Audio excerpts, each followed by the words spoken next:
Dangerous when Moneyball's on.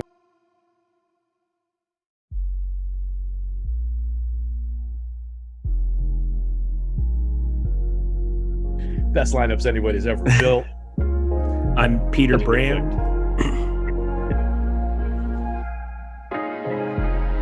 What's going on, everybody? I'm Eric Lindquist. This is the MLB Deeper Dive presented by No House Advantage.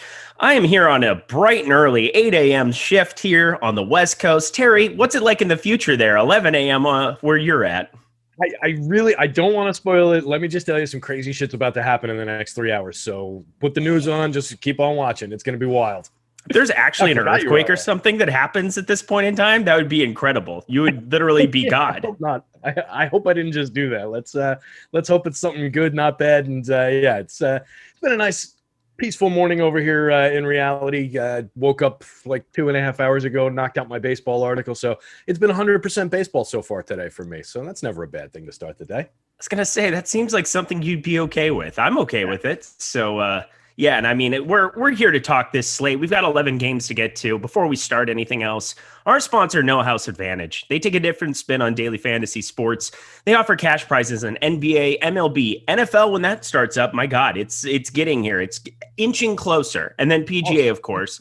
Oh, man, it's going to be incredible. This exclusively peer-to-peer fantasy sports platform levels the playing field and makes it so much easier for you to win real cash compared to your traditional DFS sites. With over 500 player prop offerings, No House Advantage is the largest provider of player props in the industry. And the best part is you can get $20 first match deposit bonus when you use the promo code Awesemo. So beat your friends, not the house. Download in the App Store and win big with player props today. And if you're going to be playing over at No House Advantage today, one of my favorite strategies that I've been talking about and utilizing has been targeting the over on 0.5 hits. There's a lot of top tier hitters that can be in 4 or 5 at bat spots, and you're just trying to pick off the one hit. And that's been a spot that I've been targeting over there. And you should be doing that too, because that seems as though that's going to be your highest EV bet every single day. Terry, you ready to get into this slate? I am, my friend, and I like that strategy. That's a good idea when you're just talking about picking off one hit across the entire slate. That's a pretty good approach. I like that. Yeah, and you can sort by expected batting average too, which I don't know if I ever sort by such a thing in certain spots. But you target some of these weaker arms. You find guys who just get on base, find their way to get there, and yeah, again, targeting over of 0.5 hits. Don't play any of the over of 1.5 hits. That's about the worst one that you can do. So it's that's the sucker bet. So it's a very, very fine line. But as we're going to be talking about some of the other prop tools and things that we have to offer over here at Awesemo going forward with the MLB product, we've got the new MLB strikeouts prop tool, the home run probability tool. I mean, these are just incredible offerings. And it's the fine margins. It's being able to find a little bit of EV here, a little bit of EV there. But we will get into this slate for you. First one right out of the gate, Baltimore, Toronto. We've got 4.8 implied runs for Baltimore. Toronto, 6.6. This team is just basically uber chalk every single night here of late. And why wouldn't they be? This Baltimore Orioles bullpen and the starting rotation, I mean, it's a triple A team. It might be a double A team here at this point in time. I really don't even know what to say, but Jorge Lopez on the mound for Baltimore. Good luck. Ross Stripling on the other side. It seems like a larger implied total than what I was expecting for a Ross Stripling start, but perhaps part of playing in this little ballpark in Buffalo. But talk about pitching for me here, Terry. Do I have to? Kind of. I mean, that's our job, I think. Where we're going to get to pitchers? For No. me, these guys aren't on the board in terms of the pitchers. I think it's a couple of targetable gas cans. This is about bats for me in this one. This is the highest total game of the entire slate for a reason. I think you can throw bats at both of these pitchers. Lopez on the numbers he's all right. 22.5% strikeout rate, 4.18 xFIP. Those are okay. The 1.46 whip is really ugly. The 9.2% walk rate is a little high, only inducing 8.8% swinging strikes, only at 28.1% CSW. It's just a little bit weak. And then you get into Lopez's contact numbers, and he becomes really targetable. You're talking about a guy with a 39th percentile average exit velo, 28th percentile hard hit rate, 26th percentile expected slugging, 22nd percentile barrel rate. He just gives up premium contact and a lot of power, a lot of hard hit the other way. And you're throwing him into a lineup that just hits everything hard, hits for a lot of power, a lot of really talented guys, 1 through 8 at least in this Blue Jays lineup.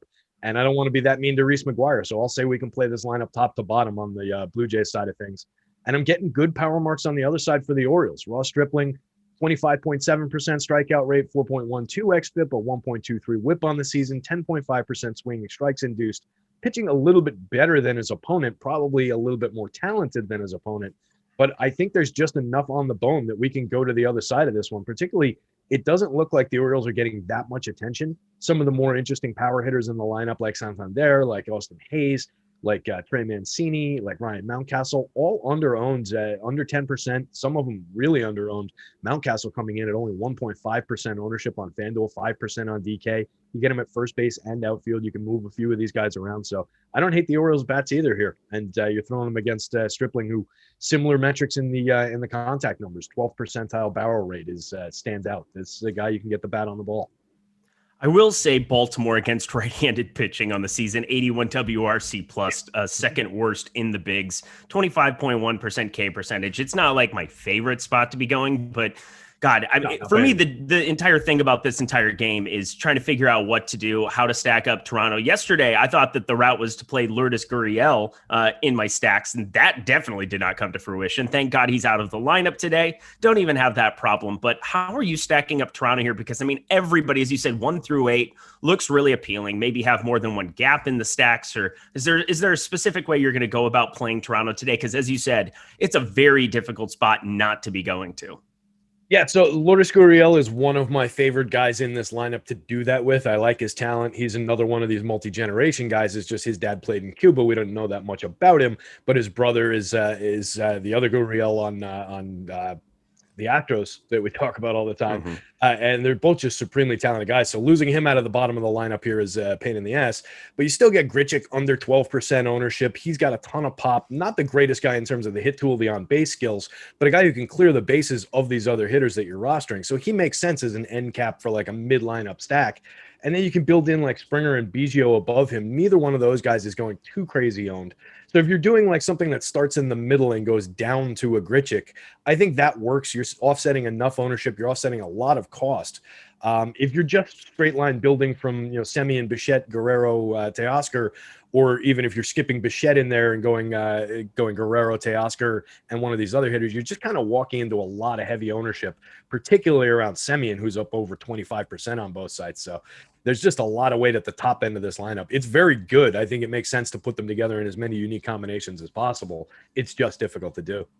It's really difficult to do. But when you can play Joe Panic and his 25.5% hard hit percentage on the season so far, you got to do it. Thanks so much, Toronto, for putting that lovely guy in. I'm not going to play Joe Panic. He's not going to be involved. But anyway, Joe Panic slate breaker though. Yeah, oh God, please don't do such things. I mean, yesterday it was just the Grichuk Hernandez daggers for me. Tried to get different, sometimes getting different or stupid in some regards. Whatever, I'm fine with it. Lourdes Gurriel was like 5%. I thought that was the one route that I could maybe get a little bit different, but we digress. We are going from one insanely popular hitting game to another. We've got Houston. We've got Detroit. 5.8 implied runs here for Houston, 4.3 for the Detroit Tigers. Jake Odorizzi on the mound on one side. A guy that kind of always, we kind of know who he is at this point. I mean, I watched him forever in Minnesota. Another one of those like fly ball type pitchers, but pretty decent against righties from what I remember here. And then Tarek Skubal, who's actually been a lefty who racks up strikeouts, doesn't do a whole lot else well, but definitely can rack up Ks here and there on the season. A 27.2% K percentage. Odorizzi on the other side, actually surprising, 28.9% K percentage on the season. Has a little bit of hard contact he's giving up, but talk to me about what you're doing with pitchers here. Yeah, it's an interesting spot. The Odorizzi side, I don't want to say it intrigues me. It's kind of maybe a little bit starting to get interesting, right? It's a great matchup. A terrible Tigers team on the other side, second worst in baseball with a 26.4% strikeout rate as a team against right-handed pitching. 150 ISO below average, 3.17% home run rate below average in the split. Create runs 7% worse than average in the split. So it's a strong spot for him. He's just not a pitcher I trust. Like at his apex, he was kind of a mid-range guy who you could maybe get to from time to time. The strikeouts are up, like you said. It's a nice strikeout rate. He's in the 69th percentile of barrel rate, so he's avoiding barrels. 67th percentile expected slugging. He is giving up hard contact, but it's not going for big hits. 21st percentile average exit velo, 19th percentile hard hit rate. There's some concern there, but when you throw him against a team that doesn't hit that much hard, doesn't hit a lot of home runs. I'm not as concerned about it as I normally would be starting him somewhere else. So I think if you need a super cheap pitcher, 6,900 on DK, 76 on FanDuel, I'm less inclined to do it on the one pitcher site. But at 69 on DK, I think he's at worst in play as an SP2. So Odorizzi's somewhat intriguing.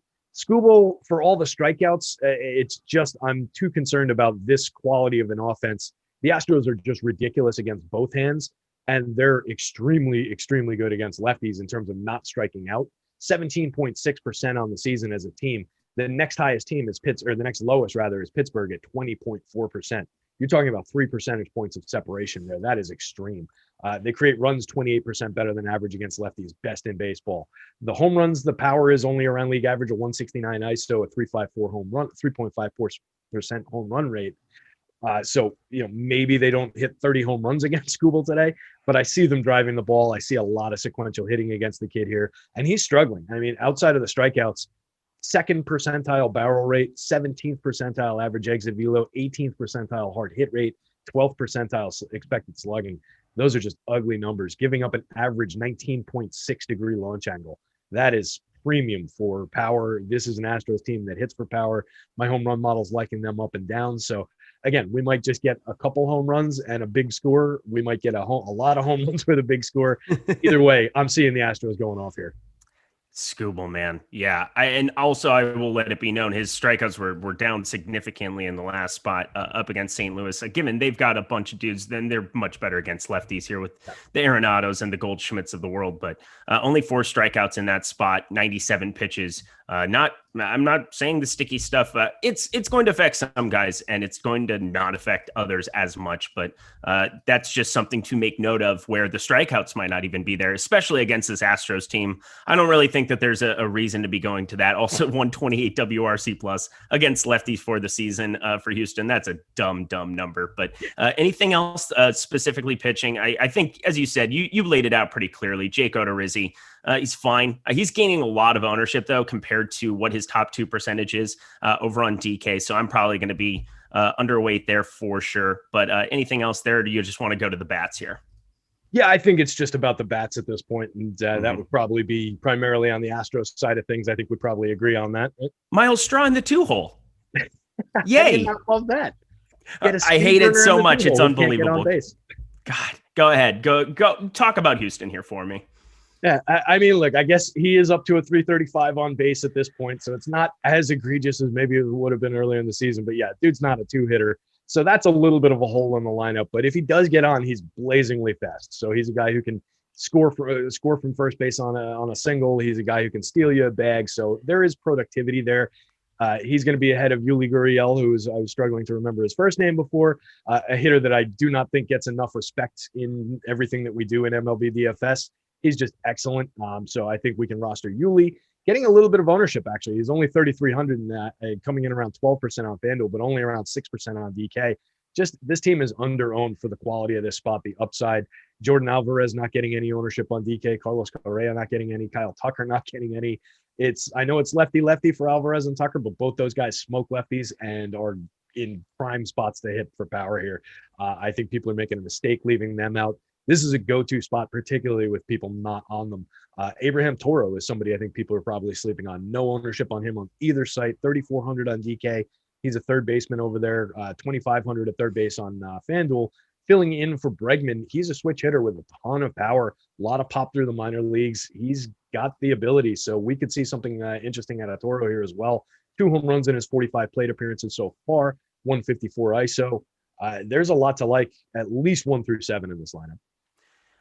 Abraham Toro has kind of been interesting to me here of late. I didn't really expect much coming up for him. I basically was targeting against it, thinking that maybe that might be an additional K for some spots, but actually only I believe it's like a 10.4% K percentage so far also in this stint. So since getting called up here for Bregman. So pretty interesting to have him be another bat in there. People are talking about the weather in the chat. Yeah, it looks as though it's going to be fine. We've got it right now here at Awesemo as a 5% chance of postponement. Obviously keep peeled to the news there. We kind of, I'm not a weatherman. All I can do is basically go on theweatherchannel.com and give you my take there, but it's not going to be any better than anybody else around the industry being able to look at it. And if I'm going to get Houston under-owned, which is the second highest implied team total on this slate, I'm definitely going to be getting to that. I said team totals, run total. There we go. Yeah. Me and my basketball mind coming across here to the MLB streets. For Detroit, obviously Odorizzi, there are some opportunities. We talked about giving the hard contact, 15-degree launch angle here as well. Anybody from Detroit stick out to you? I mean, I've been playing some Badu here and there. It hasn't been going well, but I've been trying to make it a thing. Yeah, if I'm going to them, it would be around guys like him. I would include Johnny Scope in that. There's Pop in that best home run hitter on their team. I don't really love Robbie Grossman, but he's effective and he's in the 3-hole here, so he would probably be included in a stack of 161 ISO, a 340 on base for him, 9 home runs on the season. Then I'd probably skip Candelario, maybe go to Nomar Mazara, and then work in somebody who's not necessarily on the radar like Daz Cameron. Cameron, 39 plate appearances, 3 home runs, 3 stolen bases this year. Somewhat premium prospect, maybe a little bit post-hype at this point. I forget how old he is, but son of Mike Cameron, if memory serves, perennial 2020 guy back in his heyday. And the kid always profiled to be the same kind of a player. So you could get a sneaky power and speed combo type of a guy there from him. Not a lot to love in this Detroit lineup, though. Their numbers profile poorly for a reason. And that is because most of these hitters suck. I could not love El Negro Loco more. Pop-up shower in STL, Minnesota, and Detroit. He said nothing that will cause a PPD today. And they have the entire game to play it. So that eases my mind. Keep them in your pool. I'm going to keep them in my pool. And if they're under-owned, Yahtzee. But thank you so much, News God. Good stuff right out of the gate. We'll keep it moving along. Who do I have next on the board? I don't even know where my sheet went. There it is. Los Angeles Angels, plus 143, going into Tampa Bay, into the ballpark that is just complete trash. But anyway, 3.9 implied runs for the Angels. Tampa Bay Rays, 4.4. Patrick Sandoval on the bump for the Angels. And Ryan Yarborough, a guy that traditionally, I don't know. Why is he 9,200 over on DK all the time? It's just, I'm just never going to get there. It's make him mid-7s, whatever. Some of the pricing has been outrageous of late, but talk to me about pitching here. Yeah, mid-7s would be fair, I think, for Yarbs over on DK. I'm not seeing it for him at all. Even 7,500 on FanDuel, just not really a spot for me. I think this Angels team hits lefties well enough. I'll pull up the numbers as I'm saying that to make sure. Yeah, 21.5% strikeout rate against lefties. They're 4th best in baseball there. A 108 team WRC plus, 8% above average. 3.95% home run rate in the split is above average, and a 171 ISO is slightly above average. So there's no real reason to go to him in this spot. He's 19.5% strikeout rate over 80 in the 3rd innings. 4.1% walk rate is fine. He's not putting too many guys on, but he gives up hits, 1.20 whip. So there are guys on despite the lack of free passes. Only a 27.9% CSW, so he's not throwing enough strikes. It's just not a spot for me for Yarbrough. So I would be on the Angels bat side of this one. On the other side, Sandoval, not projecting well for me, but I'm always at least intrigued by lefties against the Rays. The Rays struggle against lefties. 27.5% strikeout rate is 27th in baseball, 4th worst in baseball. A 135 team ISO near the bottom of the league. 2.7% home run rate near the bottom of the league. Create runs 7% worse than average. So everybody thinks of the Rays as a good team, and they are a good baseball team. But against lefties, they're not the greatest hitting team. So it's potentially a sneaky spot. But 7,800 on FanDuel, he doesn't project great for me. There are other spots I like better. 9,300 on DK. I think the price tag just takes it off the board. It's too risky when it's not actually bearing fruit for me in the projections. I do think the spot is there. I think he could surprise everybody, and it could be one of those things where nobody rosters Sandoval, and then everybody says, "Holy shit! How did those 4 guys at the top of the standings think to roster him?" It's just I don't think I'm going to be one of those guys. All right, yeah, a little too galaxy brain, I think, for me on this slate, and for sure, I think that the Tampa Bay Rays, I mean, if you want to have the case for it, if you want to at least like make a case for it, he's completely unowned. And 9,300 gives you a different build. He can get Ks here and there.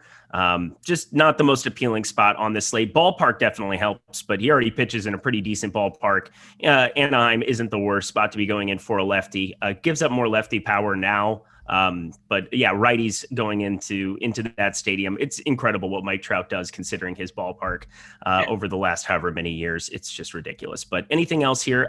Let's just skip over pitching.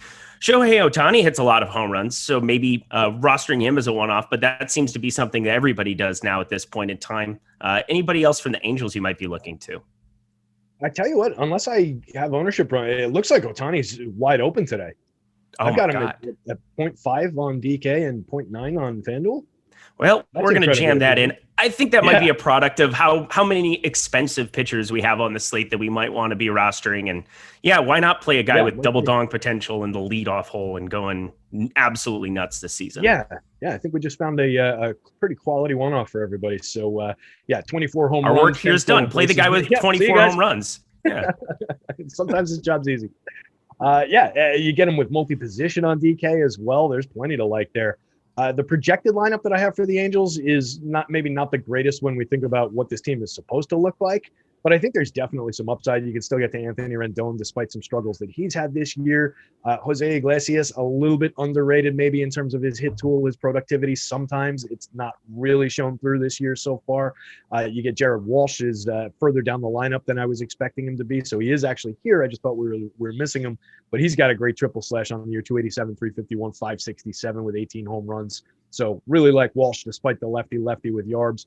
If you're following the narrative that they chase Yarbs fairly early here, maybe he's a little short-leashed. He worked behind an opener the last time out, so I'm just not sure what their story with Yarborough is either. So maybe there's potential for that. Get him into the bullpen, get him against our righty, and then Jared Walsh goes off. So definitely enough to like about that Angel stack still. And then the Rays on the other side. Would you throw Rays bats against Sandoval given the lefty issues? Yeah, maybe a little bit. My biggest problem is just the ballpark. And there's other spots, it seems like, on this slate, specifically if you want to talk under-owned Houston, if you want to talk about some places like that. I mean, that makes no sense to me. I will be drastically over the field. It's 85 degrees with the wind blowing out to left in Detroit today against Scooble. So, yes, that sounds like a Scooby snack. So I like going against Scooble there. And then also some of the power that exists, like Garrett Cole. I like playing both sides of that game. I like Erod, and I like playing some Yankees bats, 80 degrees, wind blowing out to center. Another good spot possibly to go to in Fenway. Fenway plays really, really deep to center, but still, I don't give a shit. It's the Yankees. I don't know. I think that there's just a lot better spots. I would find it hard to believe that I would want to be drastically overweight on this stack. I mean, Austin Meadows, a Rosarena make a good two-piece. A Wander Franco, put that into the mix. Maybe make that a 5-3, maybe a shorter stack, but hard for me to think that I want to play a 5-man in this ballpark today.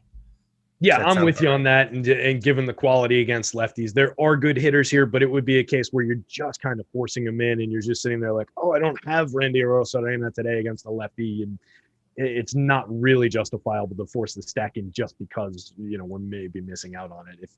Sometimes you have to let them go by, and if they burn you, they burn you. But I don't think this is that spot today.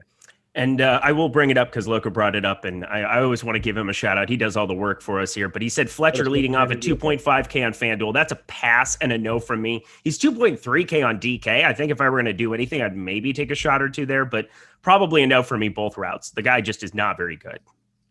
Yeah, he was a guy that I liked a lot better last year when he was constantly on base. This year down to 289, 320, 341. It's actually come up a little bit since struggling even worse than that earlier in the season. But he's just got absolutely no power. He's a base hit tool and on base guy who hasn't been using his hit tool and hasn't been getting on base enough. So not for me. That makes it tough. We also, what doesn't make it tough, if you cannot catch our shows, if you cannot catch our shows here on Awesemo, you can definitely head over to our podcast network. See, I was just stalling because it wasn't popping up. Awesemo Podcast Network. We've got a podcast for every single sport, and we're available on every single major platform for podcasts. So head over to awesemo.com/podcast to check out all the latest. What you got to do over there is you leave a 5-star review on any one of our podcasts with your Twitter handle or your email address. Email address makes it super easy to go back and forth. And you'll be eligible to win a free week of Awesemo Plus Platinum. That's a great way to be able to see behind the scenes what we've got going. We don't have any free offerings today, but I can promise you the top pitchers tool, the top stacks tool, We have things that are starting to come out left and right here for the MLB product. We have the power rankings and sports betting model that's going to be starting to jump out in a more meaningful way and is going to be a priority. I think betting baseball is one of the best. It's one of my absolute favorites. I mean, betting golf and betting baseball, much more profitable for me long-term than even NBA has been in the past. And so I just got to let you know, these are the kind of offerings that you want to be checking out with Awesemo Plus. It gets you a free week if you leave a 5-star review for us, leave your email address, and that's how you stop guessing and start winning. Moving ourselves along here. We got to keep ourselves moving. Philadelphia Phillies, 4 implied runs over here. New York Mets, 4 implied runs over there. That seems like a lot up against Zach Wheeler. It seems Marcus Stroman, a guy that I will not be playing at 9,800, a good real-life pitcher, not the greatest fantasy asset in the entire universe, but 11K Zach Wheeler on DraftKings. Oh, baby, it's moved up, but man, he's been pretty good. Oh, 10-3 over there. It's 11K on FanDuel. That is your site of choice. What are you going to be doing with Zach Wheeler amongst all these dudes that are 11K plus? You got Scherzer, Cole, Wheeler over on FanDuel. I think Wheeler might be the lowest owned out of them, more than likely, possibly. And I really like targeting this Mets team. Yeah, I think it's a killer spot given the fact that he's under 5% ownership compared to some of the other premium starters on the board. He's pitching like an ace this season, pitching at a similar level to a guy like Garrett Cole. So he's earned that price tag for me. 31.3% strikeout rate on the season, only a 5.9% walk rate, 2.83 xFIP, a 0.98 whip, inducing 13.2% swinging strikes, 29.8 CSW percentage is fine. He's completed 99 and a third innings in his 15 starts. He is the most reliably deep starter in the league. He gives you more depth than anyone. He is among the league leaders in quality starts. Good shot at a win and a quality start here. Very, very good shot to give you 6 or 7 reliable innings and significant production. Mets lineup's gotten a little bit better, returning Conforto and Jeff McNeil to it. So there's a bit of an uptick coming. It might not be here yet for them, but they're definitely a better configured lineup, better configured batting order here. But I just don't think it's that much of a threat going up against Wheeler. He's just excellent in everything that he does in terms of taking the bat out of the other team's hands and just limiting power against. So I think it's a fire away spot for Wheeler, particularly just given that ownership that's not going to be there. I'm happy to pay the price tag when nobody else is. I think you're making up any difference in, if you want to say he's a rung down from like a Scherzer in terms of overall talent, fine, I'll agree with that. But you're more than making up that 200 in salary by taking a guy from a significant chunk of ownership on Scherzer down to nothing on Wheeler. I think it just makes all the sense for DFS.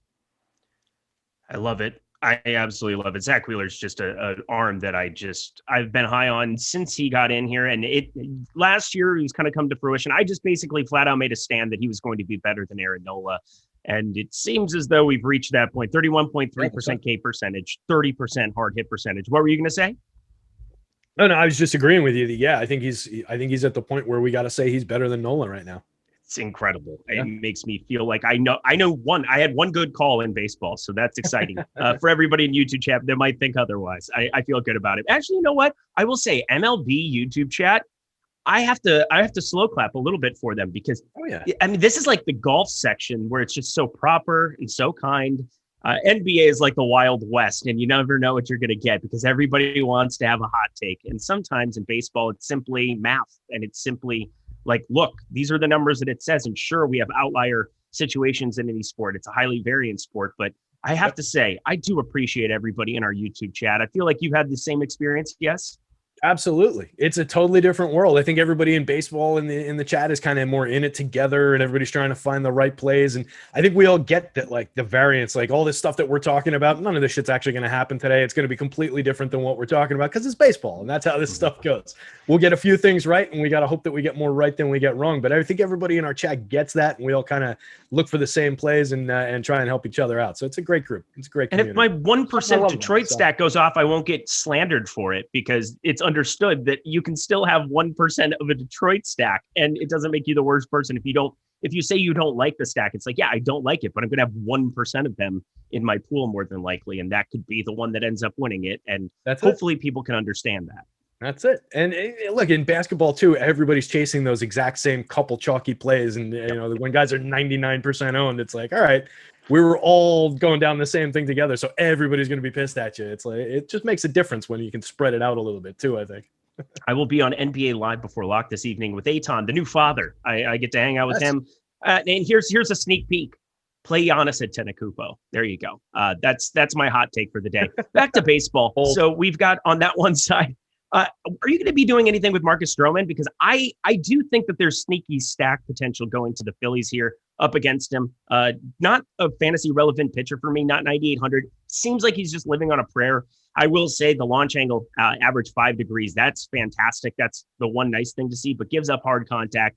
Maybe could keep that line moving. I just feel like he's a start or two away from having a decline. Yeah, I think the decline is coming. I do not think he is as good as he's been. I totally agree with you that he's not a DFS relevant pitcher most of the time. We've seen him pop for a couple decent strikeout games, but overall over 85 and 2/3 innings this year. He's at 21 points. And I think it was 9, a different window popped in front of my screen there. 21.9% strikeout rate. The concern for me about Philly is both his ability to keep the ball on the ground and in the park, and then they're at a below average 3.04% home run rate, just a 142 team ISO against righties this year, creating runs 15% worse than average this year, right around the league average. Actually, no, 10th worst in baseball with a 24.9% strikeout rate against righties. So there hasn't been a lot for Philly against right-handed pitching this season. Going up against a righty who's good at limiting the upside of other teams, it's maybe a spot where I'm not going to get to the Philly stacks, but also not going to get to the pitcher. I usually do get to Philly stacks. They tend to pop pretty well for me, but it's not really happening for me today in terms of the home run model. And then the guys who project well are just the obvious 4 guys at the top. Also, we have MLB DFS rankings that are free today. I did not know that. It is not on our Slack channel spot, but definitely check those out. So that's a nice thing to have. Somebody pointed that out in YouTube chat as well. See, they're helpful too. They're helpful over here. It's fantastic stuff. But yeah, talk to me about some of the bats here from both sides. We'll keep it moving. Yeah, so on the Philly side of things, like I was saying, there's the potential for just throwing them at Stroman. You're potentially going to go in with a little bit of a handicap in the offense in terms of their home run upside, their power upside. I do like some of the bats here, don't get me wrong, with Real Muto, McCutchen, Hoskins in particular, Alec Boehm. No Bryce Harper in the lineup is a big dip for the Philly upside as well, though. On the Mets side of things, like I said, McNeil and Conforto, definitely a big boost getting those lefties back into this lineup. So there could potentially be some sneaky upside for them, but it's since I'm probably going to be leaning pretty heavily into Wheeler, I don't know how many Mets stacks I would get to. Maybe a few, at least as a hedge. And I do think there's some upside there, given the quality of the hit tool of McNeil, the hit tool and the power of Conforto, and then, the guys who have been in the lineup like Lindor, Pete Alonso. Dom Smith, I know, is kind of underperformed from the expectations he built up last year, but I do believe in that lefty bat. I think there's more upside in there. Only 6 home runs on the year, only a 118 ISO. Definitely not the hitter that he flashed last year, but I think there is dormant power there. So 1 through 5, I would play the Mets lineup, I think, but not in significant shares. Same. And Atlanta and Cincinnati. We'll keep it moving. We're going to play a game called 8 games in 25 minutes. I think we can do that. We talk fast enough between the two of us. We're not Chris Spags. We can't fly that fast, but we're gonna get it moving here for you. Atlanta plus 135 going into Great American Ballpark here in Cincinnati. We've got on one side of it. Why is it not? But there we go. Kyle Muller. That's why, because we're not going to be playing it. But Tyler Mahle, a guy that I have a lot of interest in today. I will say that there's a little bit of leverage to be had because that number seems a little bit high at 10K over on DraftKings, but my goodness, been a pretty darn good pitcher this year and does it all different ways. I mean, 33.7% hard hit percentage, 30.2% K rate, only an 8% walk rate. Everything Tyler Mahle's doing right now is phenomenal, besides maybe the launch angle, 15.7 degrees, maybe a solo shot or two, but my God, he is a good pitcher now. Yeah, absolutely. Guy that I've been raving about since coming into the season, and he's just been absolutely rewarding me at every turn, and I'm going to do it again today. you hit most of the marks. The 30.2% strikeout rate is excellent, 3.51 xFIP, 1.414 whip is fine, inducing 11.9% swinging strikes with a 30.4% CSW. It's just a very, very effective pitcher. The hard hit is in the 81st percentile, expected slugging in the 80th percentile. He avoids barrels to the 66th percentile.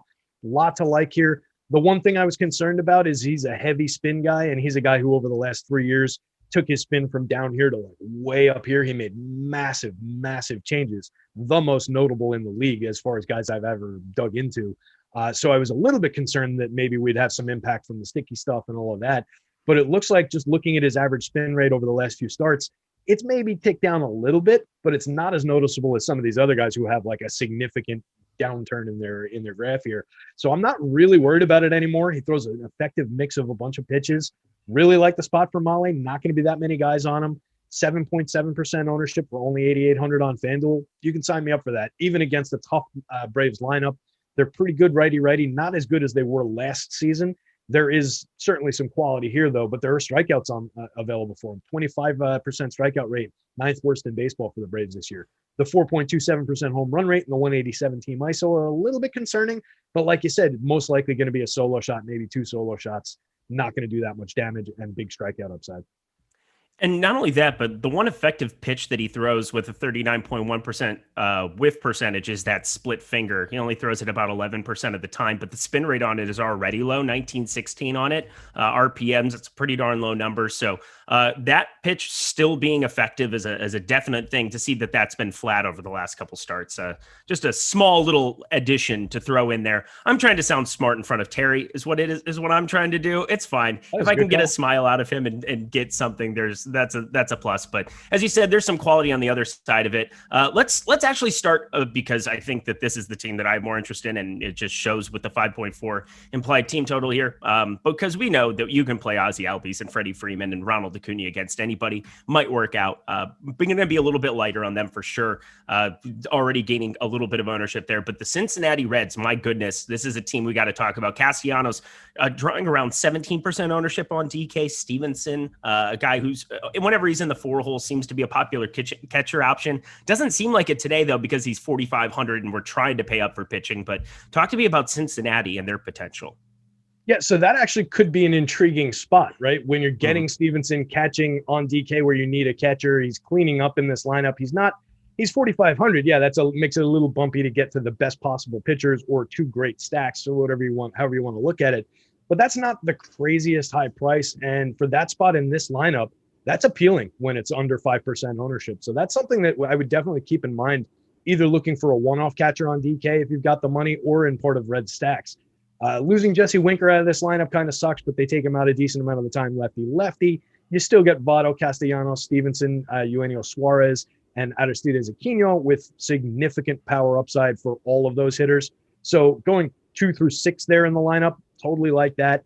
I can roster Jonathan India. He's going to be under 10% owned on the DK slate leading off here, around 12% ownership on FanDuel. He's not that expensive. Not the greatest bat in the world, 271, 382, 415, triple slash, 6 home runs and 145 ISO. But leading off, you get a little bit of a quality boost here. Doesn't strike out that much, so he's fine. Getting down to like Kyle Farmer and Scott Heineman, take him or leave him. That's up to you. If you need the position, if you need the salary offset, fine. But yeah, I like this spot for the Reds, even though they're not as good against lefties. It's Kyle Muller, who I don't think is going to be long for this game. He's made one start, 5 innings, 18.2% strikeout rate. Not a lot there. We're going to make up some time here with this next game. We've got Washington minus 125 going into Miami. Only 6.5 total runs here in this game. That's because you've got on one side Max Scherzer, Washington with a 3.8 implied run total, and then Miami 3.3. Sandy Alcantara on the other side. Those are two very, very important pitchers to talk about here on this slate, but probably can just skip bats. Other than Chisholm, there's really nobody that's getting a ton of ownership. I know you can target a one-off here and there against Scherzer, can give up some fly balls, and that's kind of his MO, where you can maybe isolate power and find one guy or two guys. But man, he's been so good here. I don't know if I want to be doing it. No, he had the one abbreviated start, but coming off of just getting in Girardi's mug the other day, I love Scherzer. I'm going to be cheering for him going forward because that was hilarious. Yeah, it's just a great pitcher, fun to watch. A bulldog of a competitor. I love guys who never want to leave the mound and just get pissed off out there. So yeah, I wish Scherzer was a Yankee his whole career so I could watch him every time and root for him harder, but love the pitcher. For me, it's definitely a spot where, the ownership might pop for people. 42% on FanDuel, massive ownership share, 55 on DK, pretty big ownership share in the larger percentile. So people might be looking at that and saying, oh, let me grab some contrarian Marlins bats. That's not a play I like to make against the absolute apex predator pitchers, and Max Scherzer is absolutely that, one of the best pitchers. Apex predator pitcher. I love that. I'm stealing that. Go for it. Love it. Spread it around. So, it's getting Scherzer is 16.5% swinging strike rate, a 32.1% CSW, 82 in the third innings over 14 starts. you're throwing him up against a team with a 135 ISO in the split, a 2.85% home run rate, 25.3% strikeout rate is sixth worst in baseball against righties, created runs 9% below average. It's not the spot where you want to go to the contrarian stack here. Fire away with Max Scherzer. You're happy to take that ownership. You're happy to take that salary. It's Max Scherzer against the Marlins. It's not that one that we really need to think about that much. That said, I do prefer Wheeler at that significantly lower ownership for the same money. And then Alcantara on the other side. Any interest over there? A pitcher who's been pretty great as well. 35.6% hard hit percentage, keeps the launch down under 5 degrees. 331 expected slugging. I will say the Ks aren't really there. I think that's the one reason that I might be able to jump ship a little bit. And there's enough lefty power here that might make it an issue. But talk to me about Alcantara. Yeah, I think the lefty power definitely is going to concern me. Kyle Schwarber hit 15 home runs since you asked that question. I think he's been just destroying the baseball. Juan Soto's been down a little bit over the course of the season, but just a massive lefty bat. Josh Bell from both sides of the plate. There's enough to worry about in the top end of the lineup here that I'm a little concerned. That said, Alcantara does project well for me. So I've got a nice little number on him for the price on FanDuel, a number that honestly compares favorably with the 11K pitchers over there. So I'm at least going to explore some shares, not getting any ownership. There are some strikeouts available for him. He's at 22.2% strikeout rate, which is the concern for me, but he's inducing 13.1% swinging strikes. So I think there's enough there. There's potential for some upside there. And I think the 22.2% overall strikeout rate is kind of an underperformance by him. And then in terms of the contact metrics, 94th percentile barrel rate, 85th percentile average exit velo, 71st percentile hard hit rate. So guys aren't making the best contact against him, 84th percentile expected slugging. So maybe we're not going to be too concerned about the lefty pop. Maybe this is a better spot than I was seeing initially, and I just trust my projections and roll with it. For 8,600 on DK, he's a pretty interesting SP2 over there at no ownership. All righty. See, I knew we could make up a little bit of time here. Yankees minus 140 going into Boston. 9.5 total runs here. 5.7 implied for the Yankees with Garrett Cole. He's a good pitcher. It's crazy to see him under 20%, but that's what happens when you're the poster boy of the spin rate debacle. And on the other side, Eduardo Rodriguez, who's a guy that always seems like he jumps up big time in Awesemo's projections. That just has to do with the fact that he throws Ks, but he also just doesn't work long into a lot of these games. He gets caught up in early spots, and God, his numbers just look so good. 35.1% hard hit percentage, 372 expected slugging, 26.8% K percentage. There are strikeouts to be had against the Yankees. I like both sides of it. I'm going to be overweight to Erod for I don't know how many times in a row. I mean, I can't be overweight to this guy any more than I've been this season. Hasn't really worked out, but what are you doing with Erod and Garrett Cole today? Oh, gosh, possibly my least favorite pitcher DFS-wise in the entire league. He always looks good, like you're saying, and then just kind of goes pop. And honestly, I don't think much of it is his fault. I think he gets very unlucky with batted balls. If you look at his BABIP against over the last 10 games, it's like 400 plus across the board. 545 2 starts ago. He just he gives up enough contact that balls just tend to drop in, and then he gets unlucky, and then he gives up the power. Right. So the strikeouts are certainly there against this Yankees team that does strike out a fair amount of the time. It's not the craziest idea in the world that he could have a good start here. But if that luck factor creeps in, if the defense creeps in around the edges, Yanks not the best sequential hitting team in the world either. So there's that factor as well. Not a team that strings together a lot of base hits. So maybe that does kind of take away some of that luck and base hits and defense factor. And Erod does put up a good start here. But overall, you're talking about a Yankees team, 4.25% home run rate against lefties is well above average. Creating runs 2% better than average. The strikeout rate is only in the middle of the league, 23.5% strikeout rate. So even that's a little overblown. 169 team ISO, a little bit above average. I don't know. It's a challenging spot for Erod. I could definitely either side this one, and I think that's probably how I'd approach it. Like the price, 7,500 on DK puts him in play as an SP2, 66 on FanDuel. I don't think you need the savings, but if you were looking for deep savings on FanDuel, that's certainly on the board. I was going to say FanDuel added that White Sox Seattle game on the back end. It's got a 4:40 p.m. Eastern time start time, and it's now listed on the FanDuel page. So if we can add that to the bottom bar, I mean, we don't need to have the Cubs and Dodgers down there. We don't need to have Arizona and San Diego. I don't think that was on the sheet, but we definitely need to have that Seattle and White Sox game. Now we're going to add that on the very tail end of this entire section.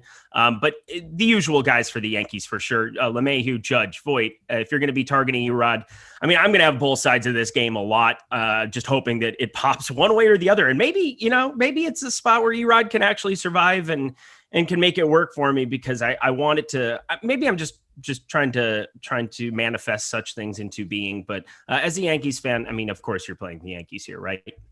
Yeah, I'll always have some Yankees, and it's not entirely Homer based. It's partly Homer based, and then not entirely Homer fan based. Wow, boy, that was rough. Wow. So yeah, a lot of upside with this team on any given slate, right? We've got Giancarlo Stanton, we've got Aaron Judge in here. Those guys are double dong threats anytime they take the field. But you've also got a ton of quality that's going way under-owned in DJ LeMahieu at the top of the order. 3,600 on FanDuel is very, very cheap for DJ LeMahieu, under 5% owned. 5,000 on DK is an appropriate price, but still getting low ownership. 261, 337, 359, triple slash on the year, only 6 home runs, a .098 ISO. If you're making a bet for a bounce back player in the second half of the season, my money's on DJ LeMahieu. This guy has been one of the best hitters in baseball for his entire career for the last 10 years or so. He's underperformed, but he makes a ton of sense to me at that ownership and that price atop this stack. So fire away with at least the top end of this lineup, and then getting to underperforming Gleyber Torres, surprising Miguel Andujar, Clint Frazier, even for no money at all at the bottom of the lineup.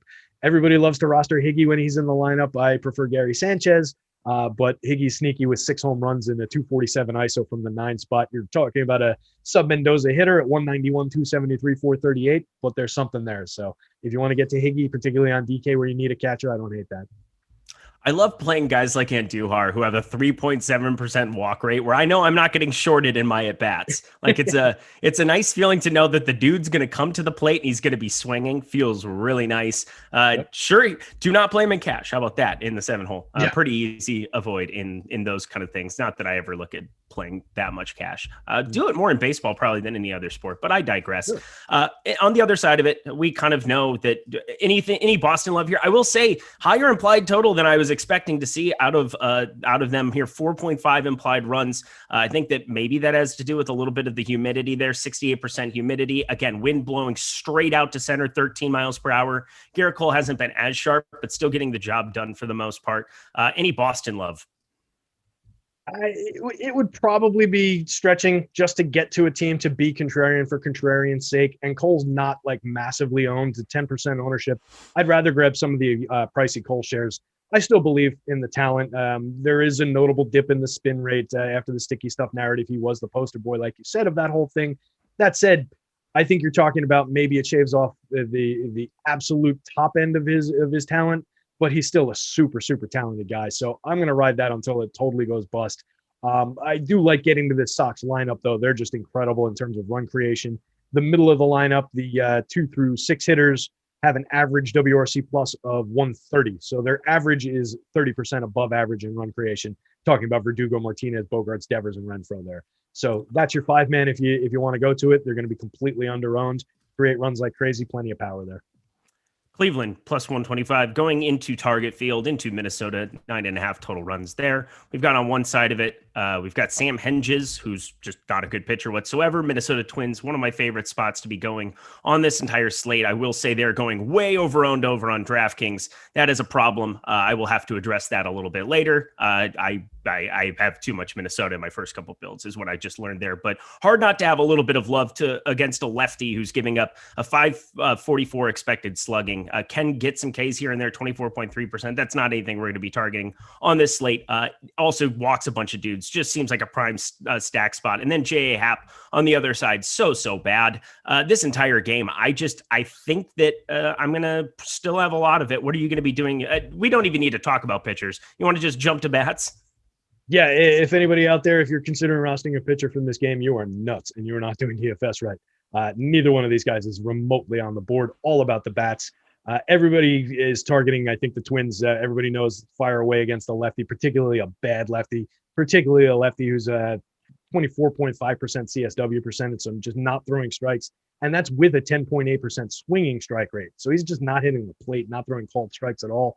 10.5% walk rate, a 189 whip, way too many guys on base. Putting that many guys on base with a team with this much power upside on the other side, that's a recipe for several 3-run shots. It's going to be an ugly game, I think, here. So definitely can get to some of the righty power. Miguel Sano, Nelson Cruz, even like a Ryan Jeffers if you need a catcher. Josh Donaldson is obvious. Jorge Polanco from the top of the lineup, I know hasn't been the Jorge Polanco that we kind of all hoped for after a couple of years ago when he was like a 2020 type of a guy. But there's still enough production there, and he doesn't strike out, puts the ball in play. So I like this lineup. It's just going to be a matter of how can you get to it. On FanDuel, they're not quite as highly owned, and you get some interesting spots in there, like lefty Trevor Larnach for 2,800, cleaning up, completely unowned. Polanco at the top of the lineup, pretty unowned for 3,700. So it's easier to string them together on FanDuel. On the other side of this one, I think the Indians are interesting as well. I just don't think the lineup is quite as good. Around Jose Ramirez, there's just less meat to this one. So I can roster Ahmed Rosario. I can roster Jose Ramirez. Maybe you can talk me into Harold Ramirez because of the lineup spot cleaning up there, and then Eddie Rosario. Cesar Hernandez is having a weird year for Cesar Hernandez. He's got 11 home runs, a 169 ISO, but he's slashing 216, 298, 385 and leading off. It's just a weird spot. So I don't know about him, but up and down, I think they're interesting guys to roster in this team at least. I wouldn't sleep on Austin Hedges if he's in the lineup either. A lot of righty pop. I don't have the confirmed lineup. I don't know if they announced it yet. It doesn't. Yeah, it is. He is not in it. It's Rene Rivera. Okay. So yeah, so that's going to be a pass for me. Yeah. yeah. Top end only looking at the confirmed version of the Indians lineup. Yeah. You're fine. And as you said, Larnach, Twins, much better ownership over on FanDuel, much more it's much more significant over on DK, mainly because you get guys like Larnach there at 2,700, Jeffers 3K, Araz even in the 7-hole 3,500. It allows you to play those top tier pitchers that we are gunning for on this slate because a couple of them are probably going to go for 30 plus. That just kind of feels like the kind of slate that it is. Go into the Colorado Rockies and Milwaukee Brewers, 4.3 implied runs for the Rockies, 5.4 for the Brewers. Chichi Gonzalez on one side, not very good. Eric Lauer on the other side, no, not very good either. But I think that playing both sides of this can be another one where we're just kind of like looking at bats for the most part, unless you have any Eric Lauer love. I will say he popped up a little bit more in the top 2% pitcher tool, or in the top pitchers tool than I thought he would. 8.9% chance of making the optimal lineup there. Getting owned right at about that 8%. So we just know how bad this lineup is, and maybe that's the reasoning. Yeah, I mean, for me, maybe it's a little biased. I think I'd rather roster Eric Lindquist in this spot than Eric Lauer, but hey, it could happen, I guess. Just throwing the heat, just give the righty here. I have a better chance of surviving, I think, than most. So. I think so. Yeah. And I think that 75 mile per hour heater, baby. Let's go. Against this team, it might work. So yeah, that would be the only real appeal in rostering a pitcher is just the Rockies are terrible. This is a bad baseball team, but they are better against lefties. 179 team ISO, create runs at the league average, 3.44% home run rate. Against righties, they're much, much worse than that. They have a 69 WRC plus as a team against righties. So maybe Lauer sneaks through and gives you an okay start for that's an 8,100. Never mind. 6,400. If that was the DK price, it would be a little bit more relevant. I don't think I want to pay 81 for him. It's a pass. It would be more about the bats in this one. If you wanted to get to some of those Rockies, I would look to the righties, guys like Trevor Story, guys like CJ Cron.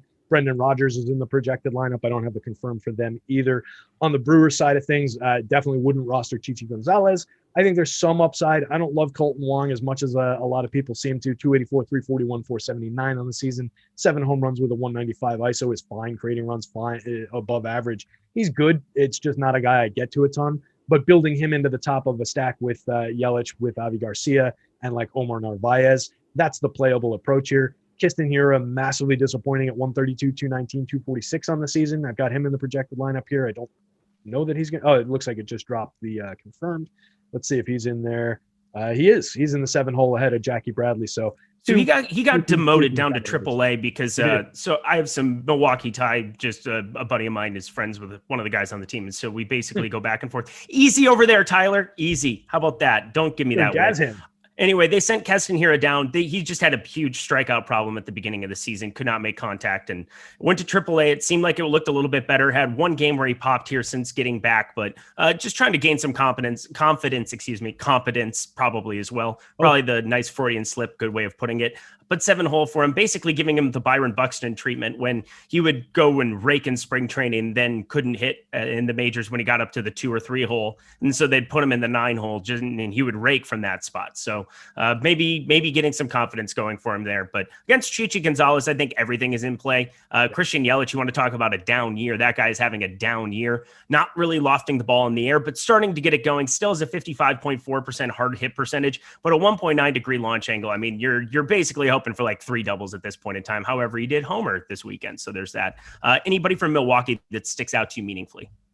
Yeah, I mean, Yelich is the star there, and you're getting him on the DK slate. You're paying a premium for a guy who is struggling with hitting the ball in the air at all at 6,200, but nobody's going to be on him. And then you get the hitters around him. They're all very expensive, but again, nobody going to be on them. So it's an appealing stack from that perspective, but it's not one that's really popping for me because I don't think all that much of like the Garcias, the Narvaezes of the world, even Colton Wong, like I mentioned.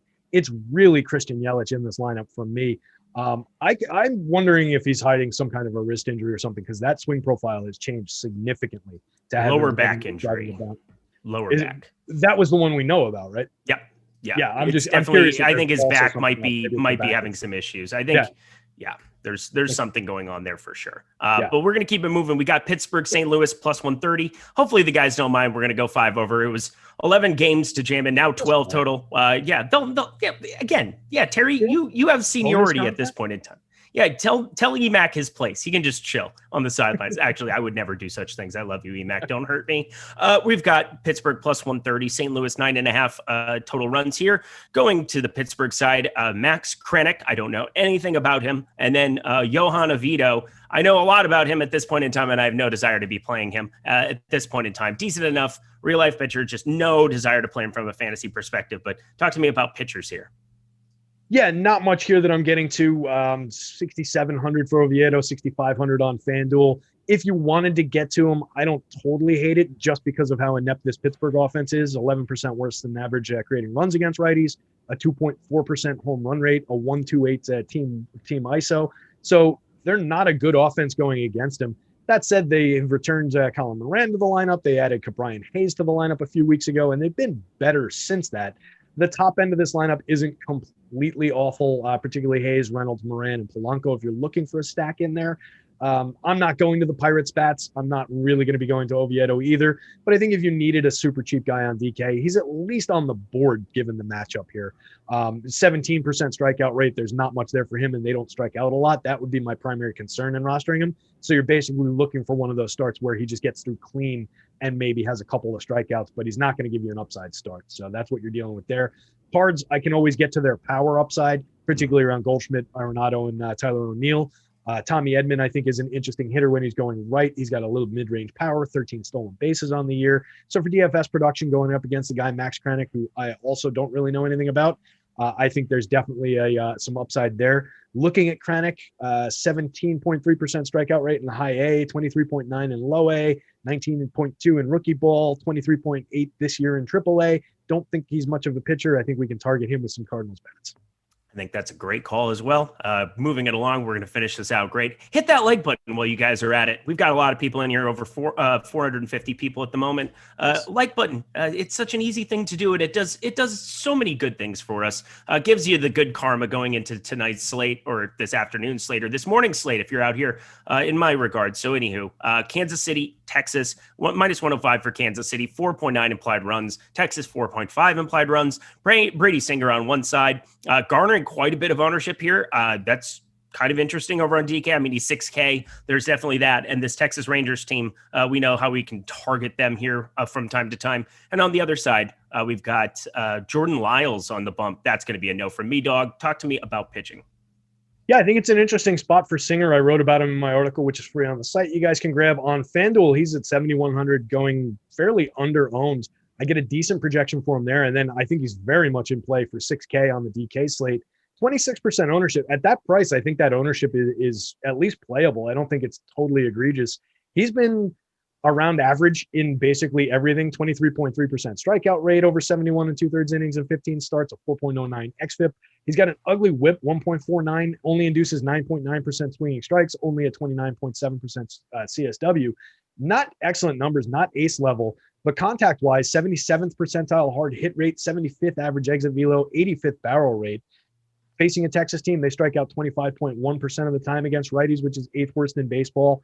They have a couple of premium power bats like Joey Gallo, like Adolis Garcia in there. But overall, 150 team ISO is around the middle of the league, a 3.5% home run rate, create runs 9% worse than average.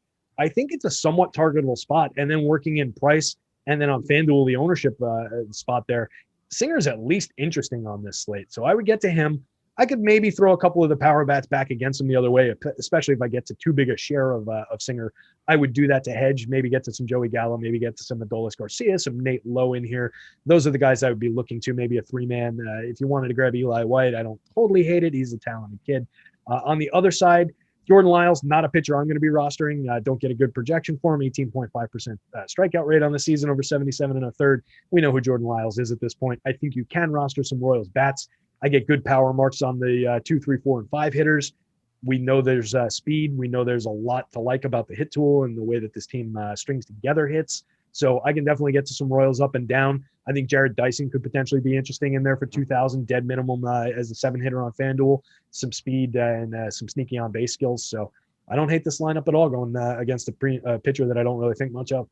Yeah, I think both sides of this game can be a little bit intriguing. It looks like the roof's open right now in Arlington, too, for the afternoon game. 90 degrees, 50% humidity. That is only a plus for both of those lineups, for sure, if that were to hold true and they don't close that roof. Please don't close the roof. That would be great in a sneaky spot. And then we got to touch base on it on the way out because they added it. It's on the FanDuel slate. It is not on the DraftKings slate. That is Seattle at the White Sox here. They had the postponement, and it is like, I think first pitch is at, 1:40 Pacific time, 4:40 Eastern time, it looks like. So it's way after every other game here, but it's included right now on FanDuel, so I'm assuming that that's a go. DraftKings, it's all in red, so do not play them here. But Dallas Keuchel, Marco Gonzalez. Marco Gonzalez coming off of the IL here, ended up he hadn't pitched. It was a 10-day stint, so he came off of 6.1 innings pitched there, 35 FanDuel points last time out. Fine, it's 7,300 Marco Gonzalez, and Dallas Keuchel just kind of like limits it a little bit up against Seattle. Maybe he has a path to some upside, but I'm not really seeing it. Talk to me about the pitchers. Yeah, for me, if I'm going to one of the pitchers, it would be Keuchel. I think I'm his biggest fan in MLB DFS, which it doesn't mean very much because I barely ever roster him, but just not a real premium DFS pitcher. 14.2% strikeout rate. He's excellent at keeping the ball on the ground, keeping the ball in the park.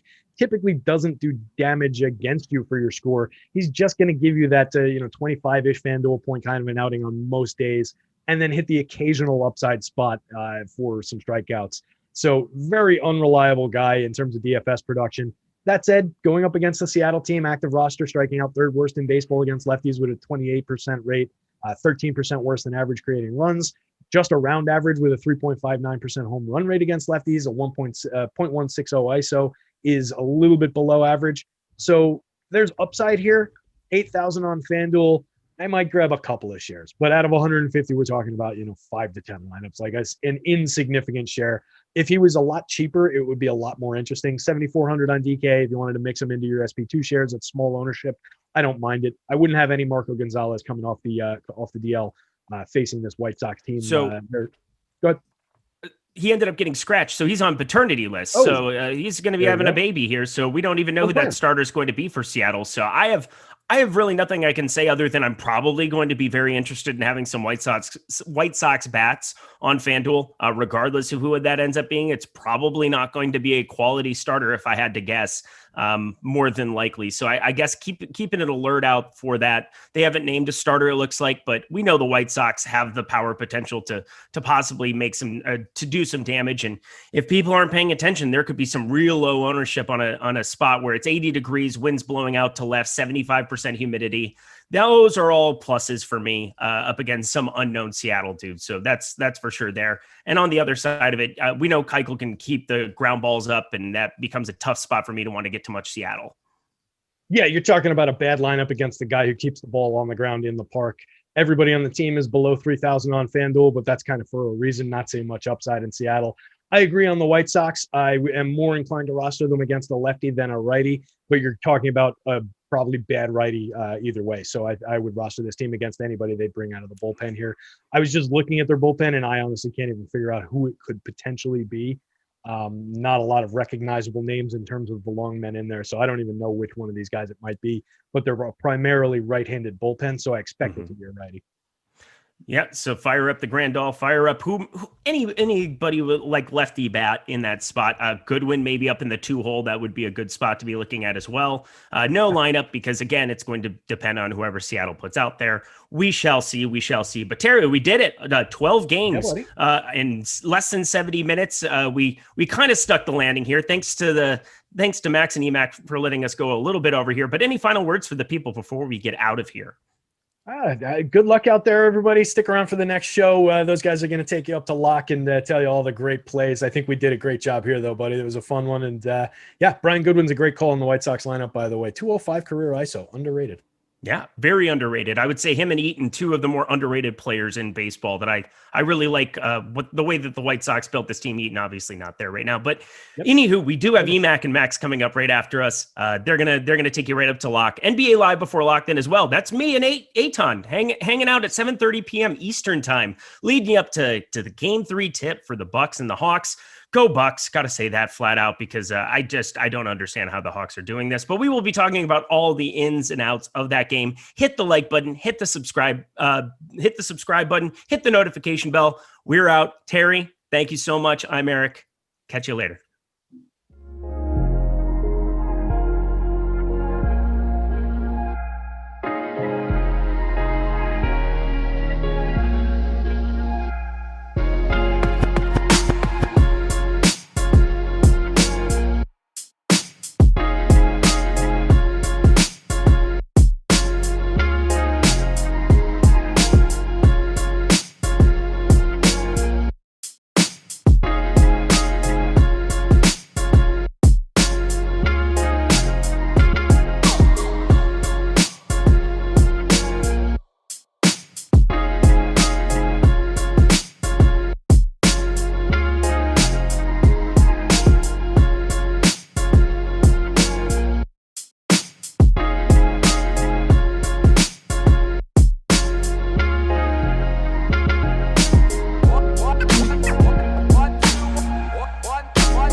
Awesemo, here we go. It's your old pal EMac coming to you on a Sunday with the one and only DFS Max. And we actually had the luxury of having had a show before us. I can't remember the last time I was on a true live before lock for baseball on a Sunday, Max. It's probably been years since I haven't gone game by game. Are you ready to cross the Grand Canyon without a tightrope? Or on a tightrope without a net? So excited and tingling with anticipation. Or maybe it's just the fact that I'm really hungover. Could be either one. Are you going to have a David Wells performance? Listen, David Wells was one of my favorite pitchers, and I love the fact that the band could put away like 20 to 25 hot dogs and 5 beers while playing baseball and pitching really well. Which was your favorite, the hungover no-hitter or the pitching with Babe Ruth's cap? The pitching with Babe Ruth's cap was pretty epic. His like tattoo of I don't know, like a baby Babe Ruth was like insanely creepy. Well, we better get back to present day. So here we go. Hey guys, thank you to Eric and Terry who broke down everything game by game for us. That was a comprehensive look. We're still waiting on just a couple lineups at the moment. We're waiting on Colorado as well as the Rangers. I had not realized that the Seattle and White Sox game was going to be on the FanDuel slate. It's on the DK slate, but they've said you get no points. So make sure you don't fall into that little trap. And then Yahoo, for some reason today, despite having 12 early games, said, you know what? We're going to, and only 2 4:00 games. They said their main slate, we're going to do the 2 4:00 games in Sunday Night Baseball. Yeah, it's a little strange. That's a little bizarre. I haven't seen that before either. So usually the sites are making up more slates than they are chopping them, especially on a Sunday. So I'm not sure what happened over there, but do be aware of that. We today are sponsored by No House Advantage. That is an excellent site if you are looking to build your bankroll. They base everything off of player props. However, their unique twist, you're not going against the house. Therefore, there is no house advantage. You are, depending on the size of the slate and the contest, picking between 5 and 10 questions, and you rank them with confidence points. Usually, say it's 10, you go 10, 9, 8, 7, 6, 5, 4, 3, 2, 1. The most confident you're in, you give that highest point, and then you choose the props. They have on their bigger slates over 500 to choose from.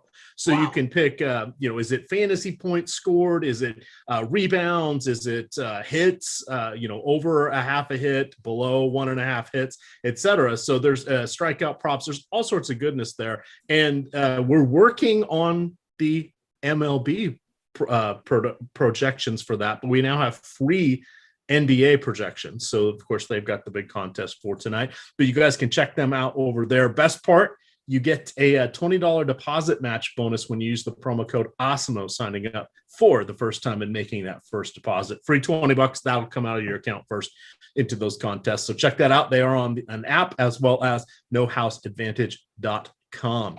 So we're going to have a little fun today. We're going to go talk through the pitching options, kind of high to low. We'll mention a little bit of weather here that we are watching out for. We'll do some top stacks. We'll break into our home run calls. We got some nice props to talk about, and then we'll take some questions. This is going to kind of be a more relaxed, free-flowing show here. And love it. I want to say I am celebrating. This is it, Max. This 10 years ago, this weekend, I made my first deposit on FanDuel. It's the depositiversary today.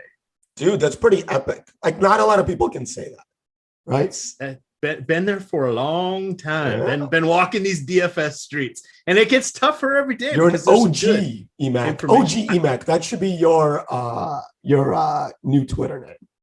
Excellent. I'm all in. I'm all in. All right, let's jump into the fun here. Top pitchers today. So here's our first one, and I'm going to turn this over to you. We have Max Scherzer. He also has a strikeout prop of 8.5. And Awesemo says, you know what? 80% of the time, he's going to go over that. How does Awesemo know? Well, Awesemo has this fun little player props page. I'm going to drop this link into chat because this is helpful for No House Advantage and actual player props. You can take a look at where the live props are. And the interesting thing about No House Advantage, once they set their props for everybody's contest, they don't change them. So if weather's change or somebody's a little dinged up or whatever, that's not going to change. Somebody gets scratched, somebody else isn't started in the starting lineup or the NBA rotation, that's not going to change. So you want to look at what we are saying it ought to be and what the likelihood of the outcomes are. So with the Max Scherzer, 8.5 strikeouts, feels pretty good. He's going against the Marlins. Nothing great on that Marlins lineup. They have a couple guys that maybe could run into one. Scherzer threw, I want to say it was either 103 or 106 pitches, went 5 innings in his last start. He had missed about 12 days with a groin injury that landed him on the injured list, but he is back and he is ready for MLB to come see if he has any sticky stuff. Dude, did you see him like trying to take his pants off? It was that was hilarious. Awesome. I was yelling at them. It's like, this is not, you get Mad Max. It's great. I love that guy. Seriously, he's like one of my favorite baseball players and humans as well. Plus, like the 2 different color eyes. The guy is just like made to be creepy and amazing. Well, it's awesome. By the way, his wife tweeted, "Hey, two young toddlers and one in diapers. Did I miss anything?" After all of that? I love it. I mean, MLB is just such a shit show right now with the sticky stuff. But it didn't affect Scherzer in his last start at all. 16% swinging strikes, xFIP of 3. He just looks great. This lineup for the Marlins has a bunch of strikeouts in it. Has 4 guys that strike out at 30% and the pitcher. So, I mean, this prop for him, I think, is like a match made in heaven. I think he's going to be super chalky, maybe like 50-60% owned, but he's good chalk. I think that's where you go if you're starting your lineups today with a pitcher. Yeah, and this is not really one to overthink. We're going to have a lot of secondary options. It is kind of ace day today. However, a lot of the other options come with slight question marks, or maybe they're not quite as proven commodities as we would be expecting. The next one we'll talk about is going to be Garrett Cole. Now, there is some weather concerns in this game, not of the bad variety, but of the, oh my God, it's going to be in the mid to upper 80s. And there is a wind between, and I say wind, it's between 8 and 17 miles an hour, depending on which source you're looking at, going out of Fenway Park. That could will it carry things over the Green Monster? I don't know. We shall see. But you've got Garrett Cole in this one. I'm saying half the field is all I want of this. He does have a little bit of the potential sticky stuff ramifications.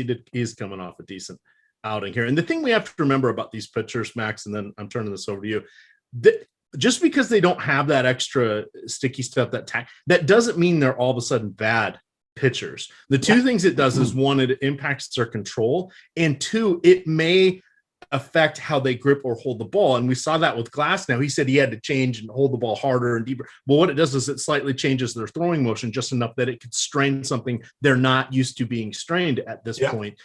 Because the human body is not made to throw objects 100 miles an hour. It's probably some Tommy John surgery constantly. So that it could throw them off. It's not like they're bad pitchers all of a sudden. It's just that the location and then potentially things slightly tweaking. And we know something tweaks and then something else is off. And then we've got a disaster here. So how are you feeling about Garrett Cole? Tough day today. You're right on the money about everything you said. I don't think he's figured out how to pitch without the sticky stuff just yet. I'm sure he'll get there.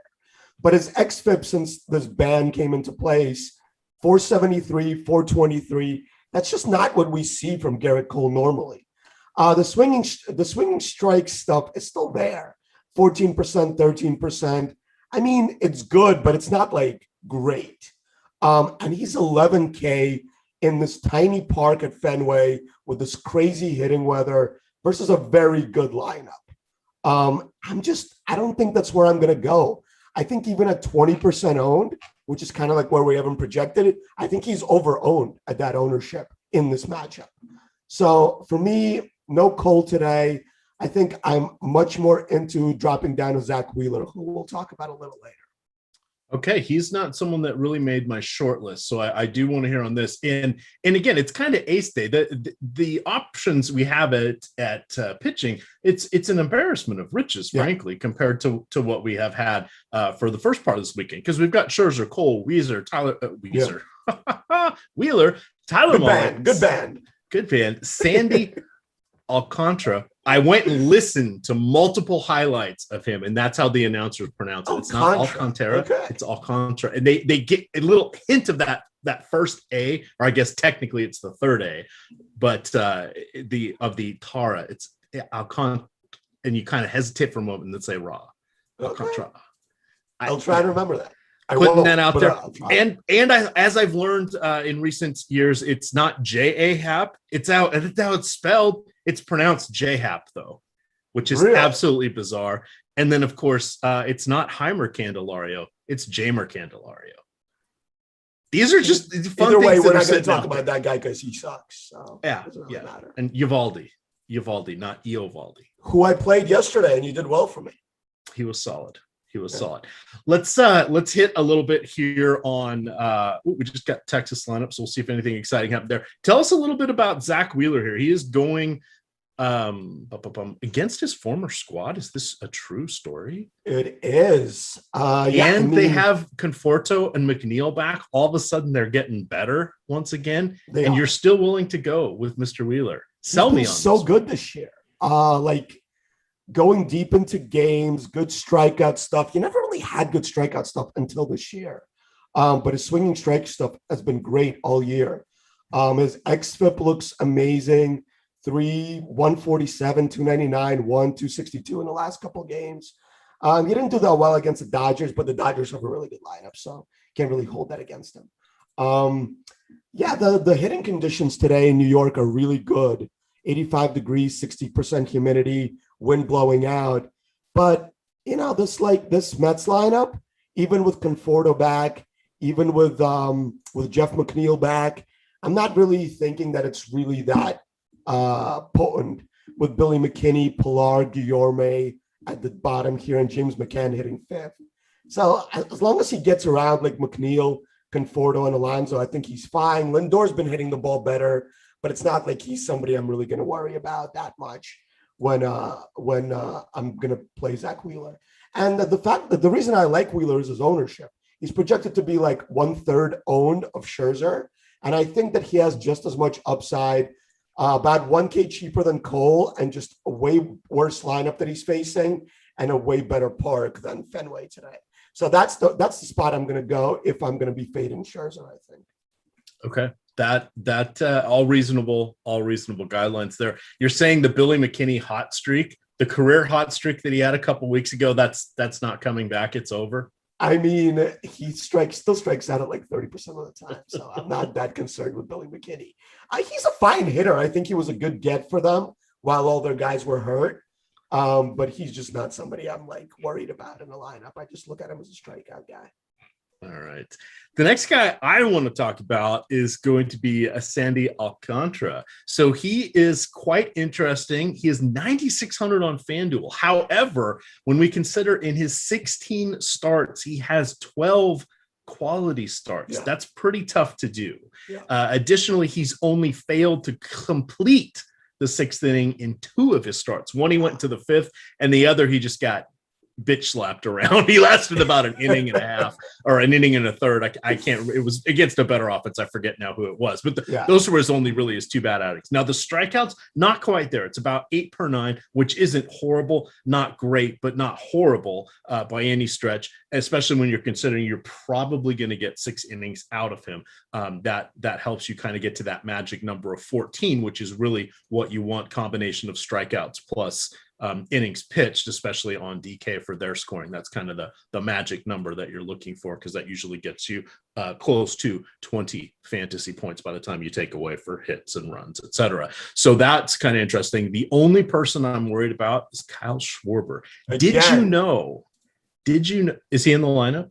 Yeah, I mean, he has to be in the lineup. Did you know in his last 61 at-bats, he has a 491 ISO? What a sicko. I mean, I think he's 13 home runs in those 61 plate appearances. This is my conspiracy theory. I think he's behind the sticky stuff. Was that your tweet? I quoted this tweet on the show yesterday. Said I don't remember who did it, but I said it was something along the lines to this, Terry. I said the whole point was the person benefiting most from the sticky stuff whole thing is it Kyle Schwarber. That was you. Brilliant.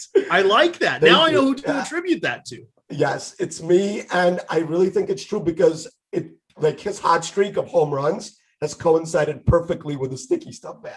I mean, I don't think this is a good spot to play him at 4.5K. Alcantara is a really good pitcher, mostly ground balls, launch angle of only 4.9 given up, 86.6 exit velocity is not good. But I don't think he's a very good DFS pitcher. He's a much better real life pitcher. And especially against this Nationals lineup, only really Schwarber and Josh Bell strike out. And Alex Avila, I guess, at 35%. But Turner, 20%, Soto, 15%, Josh Harrison, 15%, Robles, 22%. There's not a ton of strikeouts in this lineup. I just think it's a pass for me as far as Alcantara goes. He's definitely seems like he's a safe pitcher to take in DFS, but there's just not a lot of upside as far as winning a GPP. All right, and for me, it's more about that safety, and that's really what I'm looking for here, because we're going to talk about some of these other guys that we get down to, and here's some more question marks, right? So the Alcantara question mark was, where's the upside? Yeah. And my counter to that is, hey, where's the downside against this lineup? So that's his hallmark is safety in this one. When we look at Tyler Mahle, you've got some issues here with the weather and the ballpark. And of course, he is going against Atlanta. But outside of that, everything should be relatively roses. Just a 4.4 implied run total here for the Braves. It is going to be 90 degrees at the Great American Ballpark. We're looking at a cross breeze, first base to third base, between 8 and 11 miles per hour here. I really like the Reds. We'll talk about them when we get to the stacks. But where are you landing on Tyler Mahle in this one? Great GPP play, definitely not a cash play. I think he's going to be in the single digits as far as ownership. And according to our top pitcher tool, he's got just as good a chance of being the top 2 pitcher today as Wheeler and Cole, just a few percentage points behind. So I think he's definitely in playing GPPs. His strikeout stuff has been money this year. So that's the kind of GPP play I would go instead of going to a guy that we mentioned earlier, like an Alcantara, just because of the strikeout stuff. This is definitely not an A lineup for the Braves. They have Kevin Smith in here, Almonte, Heredia. You still have Acuna, Freeman, Albies on top, but Riley strikes out a bunch, also has a bunch of power. And, like you mentioned, this is a great hitter's park. So that's definitely a downside, but I wouldn't discount Mahle in GPPs here. At 10K, I think he's going to be 5% owned, and he can give you a GPP winning performance here. All right, Dalton Hindley Jr. asks, best pitcher for FanDuel single entry. I don't like to mess around with pitchers on FanDuel. It's going to be Scherzer. Hold on, let me see here. I just want to pull up our top pitcher tool for FanDuel, because while you're looking at that, this top pitcher tool telling us the percentage of pitchers going to be the top 2 scorer on Yahoo or DraftKings, as well as the top scorer on FanDuel. That sounds pretty helpful. Wouldn't you guys like to have that? Well, it's not free today, but let me tell you, use the promo code MLB Live before lock, and you'll get 25% off an Awesemo 1 week all access platinum package. You can get this top pitchers tool, the top stacks tool, and all of the other sports. Only baseball for you, no problem. $14.95 gets you a 1 week subscription to Awesemo. Try us out, see what's going on, maybe win a little scratch, roll that subscription over, and have fun. It's a good time. What do the tools tell you? Which, by the way, these tools created and used by Awesemo himself, Alex Baker, along with Team Awesemo. We've got Sean's on back there. We've got the Colts, who is Steve Buzzard, etc. There's a lot of brilliant minds back there. Tom Kennedy, Tom JK, 123. You see him, 1-800-EDDIE, head of our technical stuff. It's a pretty brilliant crew here. Dude, it's nice. Like an all-star team of DFS players. Yeah, it's not like I've worked at some places where you are the smartest person in the room. I like not being the smartest person in the room. Definitely not here. Yeah, no, I mean, the tools are great. The top stacks tool gives you such a great point in GPPs to get that leverage, because that's where you really win the money. And we'll get there when we talk about the stacks. But the same thing for pitchers, really. I kind of play more chalky pitchers than I do chalky stacks, just because pitchers are way easier to predict. For me, it's Scherzer on FanDuel as well, just because the pricing at 11.2 is just so close to Cole and Wheeler. I think in GPPs, you can definitely play Mahle at 8,800. I think he's way underpriced in FanDuel. So that's where I would go in GPPs, but probably not single entry. Gotcha. So you're taking Mahle in the tournaments. Yeah. I love Mahle in the tournaments here. It's projected to be 11%, so I would go double or even triple the field on that. All right, let's see what else do we have here for pitching. So I'm now down to sort of not really the dregs, but your discount dandies, if you will. Now we've got Ross Stripling, who I like. He's sitting there with the prop line of 5.5 strikeouts. That's appropriate. And Awesemo, the odds page that's free for everybody, says it's about a 50-50 if he goes over or under. And we have the same thing with Odorizzi. So those guys are relatively similar in price. You have Stripling going against Baltimore. Baltimore, while they can be pesky, are way better against lefties than the righties. They're bottom 2 with the WRC plus this year against righties, which is weighted runs created plus. I'm going off memory, but I think they're like at a 70 or 75. So they're scoring runs 25% less once you neutralize park factors, defense, all those other things than the league baseline. That's not good. Middle of the road power. So if somebody's on and they hit a home run, okay, all of a sudden they have a couple runs. That makes them look a little bit better on the high end for strikeout. So I'm leaning towards Stripling. You've got Odorizzi on the other side. He has a 5.5 strikeout prop. Again, that's another 50-50 one. He gets to go against Detroit. Scattered showers in the area. That's sort of my tiebreaker to go back to Baltimore, even though that they're not playing in Toronto. They're playing in Buffalo. I can't think of the name of the park. Celine Park or Celine Field. So Celine Dion. I hope I'm saying that right. I did go back and listen to that one. But what do you like here amongst these two? And then you have secret option lurking there in Texas with the Kansas City Royals pitcher who is in a nosedive right now. But going against Texas, as long as you get around Joey Gallo, can be what cures all. What do you like amongst those? Which dog has the least amount of fleas? All of the Stripling, please. Yeah, for some reason, this guy just found his strikeout stuff all of a sudden. Against the Yankees, he had an 18% swinging strike rate. And he's still way too cheap in a good matchup here against a team that strikes out a bunch. Yeah, I mean, Mancini's not in the line, or Mancini's not in the lineup today. They're leading off Ryan McKenna, strikes out a ton. Then it's Santander, Mountcastle, DJ Stewart strikes out a ton. Hayes, Domingo Leyba. Like this is not a good lineup for the Orioles today. And yeah, so all of the Stripling, please, at 6.8K for me. Looking at other guys, I'm not really finding much. I don't like Mueller just because this park is not good. I think it can get smashed.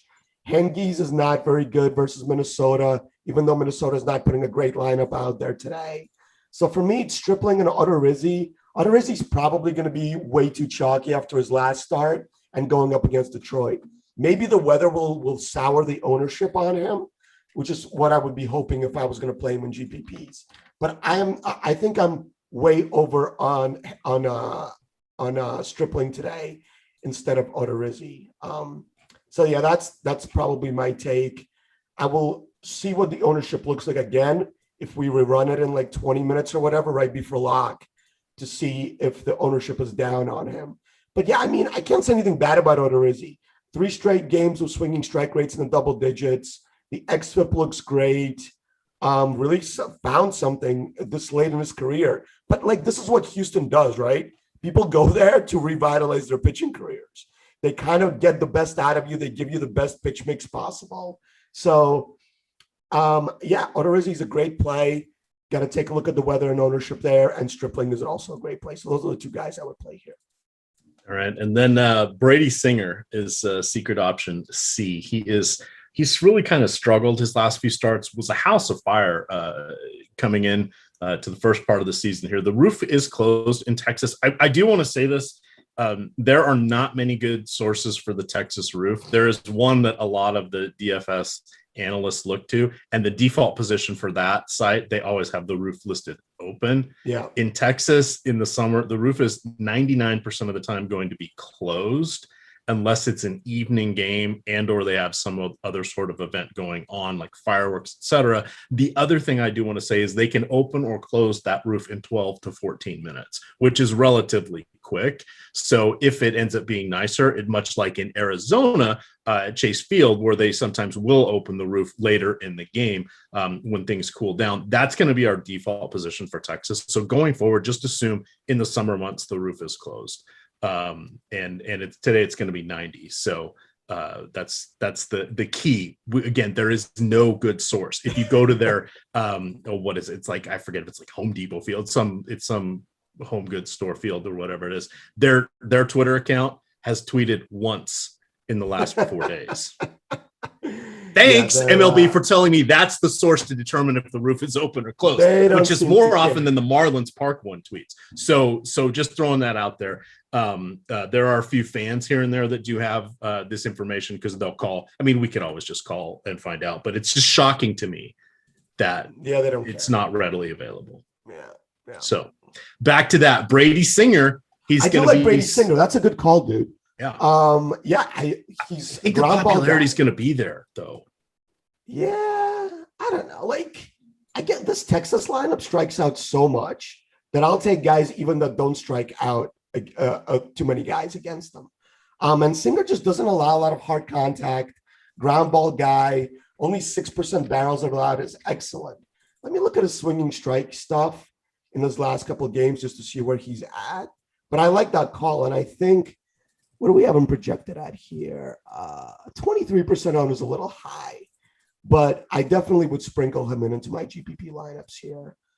His swinging strike stuff, I mean, double digits last 4 games. That's great. 5 out of last 6.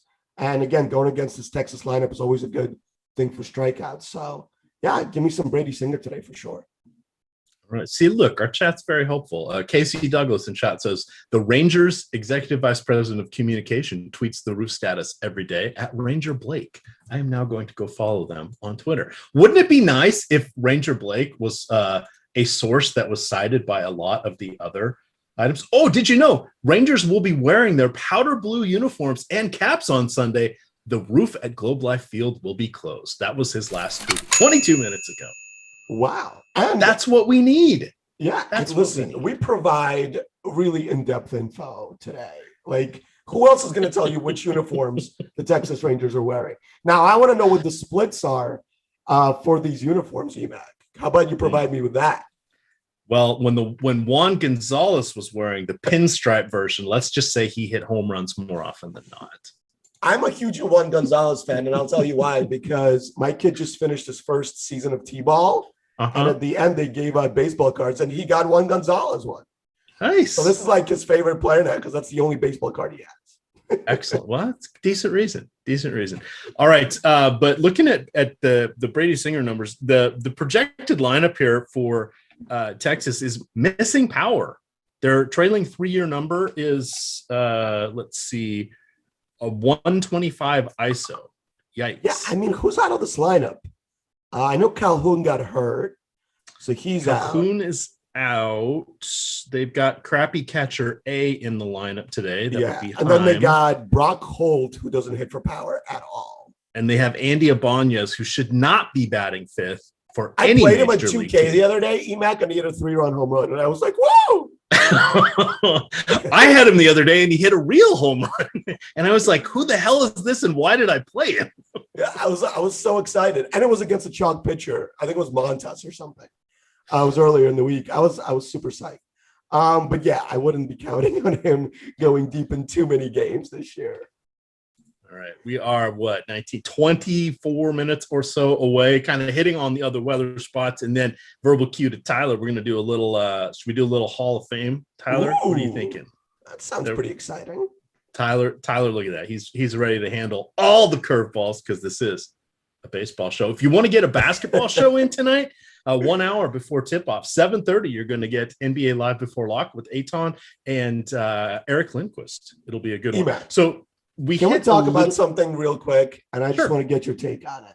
Yeah. I don't like defensive games. I did not enjoy that NBA game yesterday.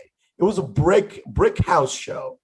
And I don't know, people were like tweeting or like, oh, this is going back to those 90s games. No. Those 90s games sucked, and I lived through all of them. Please give me like 120 to 113 game. 88, 82 or whatever it was. No, thank you. Yeah. Not good. All right. So we've mentioned Detroit, scattered showers. Same thing with Minnesota, scattered showers. And then St. Louis, a little late afternoon rain. That's really the only thing we have to worry about at this point in time. But let's talk a little bit about the Awesemo Hall of Fame. It is a fun little thing that we're doing on Twitter as well as our shows. If you have a fun win and you've got the Awesemo logo, shoot us a tweet at Awesemo_COM or Awesemo HOF, stands for Awesemo Hall of Fame, and we'll get you on the show here. So today we have Roto Wash or Roto M Wash was all over the board here, finishing 1st, 4th, 16th, and 134th. Pardon me, the dyslexia gets me. 143rd here with some basketball. Nice little showing there. Next one up, we have P. Hanley, little $14,000 victory on that one. That was last night's game, the DeAndre Ayton game, shall we call it. 91 points in that DK captain spot. He took that down. I believe Bossman had a nice showing as well. Look at that, Tommy Nation. That's Jay Kari. I see him in the chat right now. His hands lovingly curate the NHL projections that have been put together, the model that's been put together by Alex and Team Awesemo and Jake. But Jake is the day-to-day, the watering, the feeding, the love. So hat tip to Jake for getting a $10,000 night there. You got Eric Lindquist. You just saw him. You're going to see him again. He's got a nice little showing here, giving a hat tip to Awesemo.com. And then you've got our final one. Thank you. Is that TY, or is it Ty? I don't know. We need a ruling from producer Ty, but he's a nice little $4,000 showing. That was from last night again, the DeAndre Ayton game. So nice work out there for everybody. If you have the Awesemo avatar and you get third, does not include ties, but if you finish top 3, again, does not include ties. So if 10,000 people tie for first, that's not top 3. That's 10,000, but you all had the best score. You get 30 free days of Awesemo premium content. Go to awesemo.com/avatar, find the rules there, or Awesemo under the social media button on awesemo.com, and it'll explain how you can rock the Awesemo avatar and get yourself 30 free days of Awesemo premium content. All right, the part everybody wanted to hear, it's the stacks. What do we have going on for us here? Well, my favorite is going to be Toronto. That's everybody's favorite. Cincinnati is my second favorite. That's also going to be quite popular. And then you're wearing the Yankees cap. What happened to Eduardo Rodriguez, and why is he allowing so many home runs this year? Yeah, he's being very unlucky this year. Is it now time for the Yankees righties to pay off for their Yankee fans? Yeah, I mean, this is a great man lineup. on the street here. Max is going to tell us. Yeah, I mean, it's a great lineup for the Yankees here, and the park's amazing. Rodriguez doesn't allow a lot of power. He's just running really bad with home runs. But this isn't the spot for him to stop running bad. I'm gonna look for somewhere later in the year to get heavy on him. But yeah, he's only allowing 87.9 exit velocity, 35% hard hits, and an X slugging of 372. So, and 7% barrels. So this is really, really good stats. But this Yankee lineup is just smashes left-handed pitching. LeMahieu's hitting better. Judge has a 610 X slugging, which is ridiculous. 506 for Void just off the DL. Has always hit lefties better than righties. 499 for Stan. We know how good he is. Or even Urshela at 471. So this stack here is 1 through 5. And then you can kind of throw in a little bit of Higashioka, a little bit of Endure. I think those guys have a little bit of power as well here. And they're pretty cheap and going to be relatively low owned. So I like the Yankee stack. For me, I think Houston is probably my favorite stack, has the best leverage score that we have today. They're only projected to be 4% owned, and they are going to be the top stack at 9% of the time. So that's where I would go. We've seen they've just destroyed everybody this year. And Skubal is going to be a decent little pitcher at some point. It gets a bunch of strikeouts, but Houston doesn't strike out, so it's a terrible matchup for him there. And he also gives up a bunch of power. So this game looks like it's going to play. The risk was lowered on the weather here. So I'm really on this Houston stack as well, EMac. All right. My other one that I really wanted to dive into, and then we'll loop back here on the Reds as well. But the one I really am liking is Kansas City going against Jordan Lyles. This is from the Spotlight free, by the way, Spotlight pitchers and top stacks article. Let me drop this in here. I write up 3 pitchers in 3 stacks per day. The twist, I don't give you the obvious stacks, and I do 1 per slate because you don't need me to tell you today to play Toronto, right? You know that. So I like to break down some of the other ones, give us a little edge. And for all the sub-slates that are out there, there's not a lot of dedicated content. So you'll get one for today for the main, the afternoon, and the late slate action. So the afternoon, as well as this fits in on the main slate, is going to be the Kansas City Royals. So last night, Kyle Gibson had just 2 hits and 10 strikeouts across 7 innings. Today, the Royals will be facing Jordan Lyles, who throws beach balls by comparison. Look at that. I'm telling a little story, giving you some alliteration there. It's awesome. Or illustration, I should say. It's awesome. So I said through 4 June starts, Lyles has been mediocre with the 4.64 ERA. Incredibly lucky considering he's allowing two base runners per inning. He has 16 home runs on the season allowed, which is the 4th most in the league. I'm going for super sneaky home runs here. Jorge Soler and Hunter Dozier. Those guys don't connect often, but when they do, the ball goes far. Yes, the roof is going to be closed, but I really like those guys. You've got Santana, Ryan O'Hearn, Sal Pal in there. And did Merrifield make the lineup, or did he get the day off? He is leading off. He does lead the league in stolen bases. In the Texas catchers time today, he is one of the bottom 5 catchers at preventing stolen bases. Just saying. This looks like really expensive at 5.9K on DK. The whole lineup spendy. Well, which would you rather spend on, that or Jake Odorizzi? Because essentially they're the same price.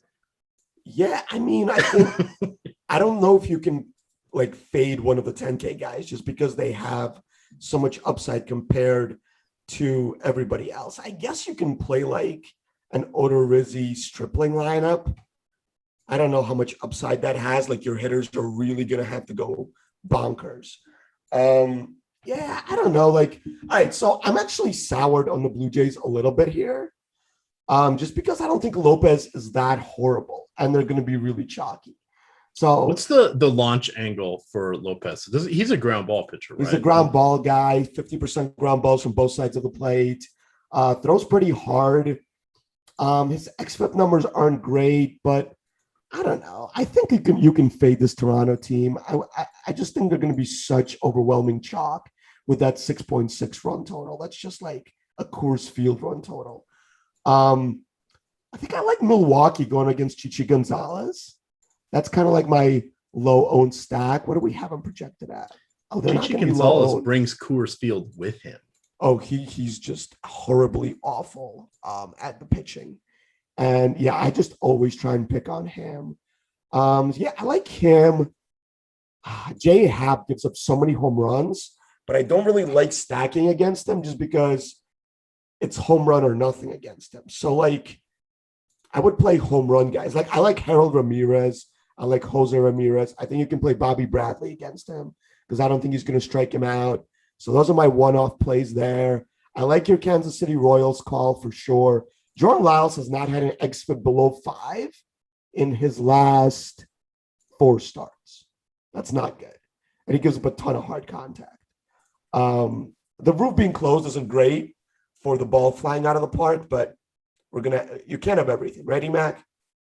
You can't. You can try, but you really can't. Do you know what I did get this weekend though? A little gift to myself. Because I had a milestone birthday this year, and I needed something to go with this lovely cup that my wife has EMac here, and just for fun. It's got a flamingo because flamingos make me laugh. So she has one of those Cricut printer presses that get a little vinyl in there and do some fun stuff. I got myself an ice machine. And I got the top of the line GE one. It's like $500. It's kind of sits on the counter, self-contained, no hoses running around. You put the water in on the side. I am doing nothing but drinking buckets and buckets of ice water, and it is so tasty. It's just like having one of those.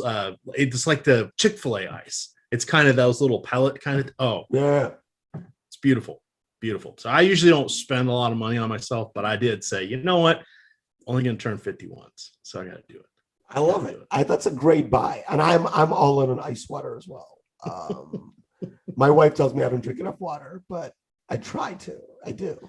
Well, then my wife got me this giant cup thing that has like, it's supposed to keep it even colder. And she says it's 40 ounces. I haven't broken it out yet, but she says if you drink 2 of those a day, you'll be healthy. I'm like, oh, good God, if I drink 2 of those a day, I'm never going to leave the bathroom. That's the thing, man. Like that's why I'm not drinking enough waters, because I'm too lazy to go. Like, maybe I should just steal some of my kids' diapers and then I'll be good as far as drinking water. But it's just way too much work.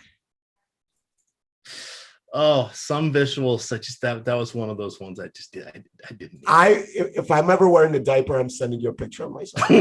Please no. Please no. I'm good. I gave it the office. No, thank you. New phone. Who dis? All right. Who else can we talk about here as far as stats? The Reds. Right? Yeah. Aristides Aquino. Come on. Another guy that if he connects, the ball's going real far. It's too bad he strikes out constantly and he's horrible in the field, but he is batting fifth today. Or wait, is Eugenio Suarez, I think, got moved up. Yeah, he's batting What sixth. Is up with that guy? He 2019, 49 home runs. Jake Hari, I know you're listening. I know you're watching this. What the hell happened to your guy? Eugenio Suarez, that's a Jake Hari guy. He's like, striking like out 195 average or something this year. He strikes out way too much. Horrible. He's 29. How did it power? He's 29. How did this fall apart? He's still young. He'll figure it out. Yeah, I'm looking at this Mueller guy. Let me see here. This is the Braves pitcher? Yeah. Okay, I've got some notes on him. He pitched 4 innings last start.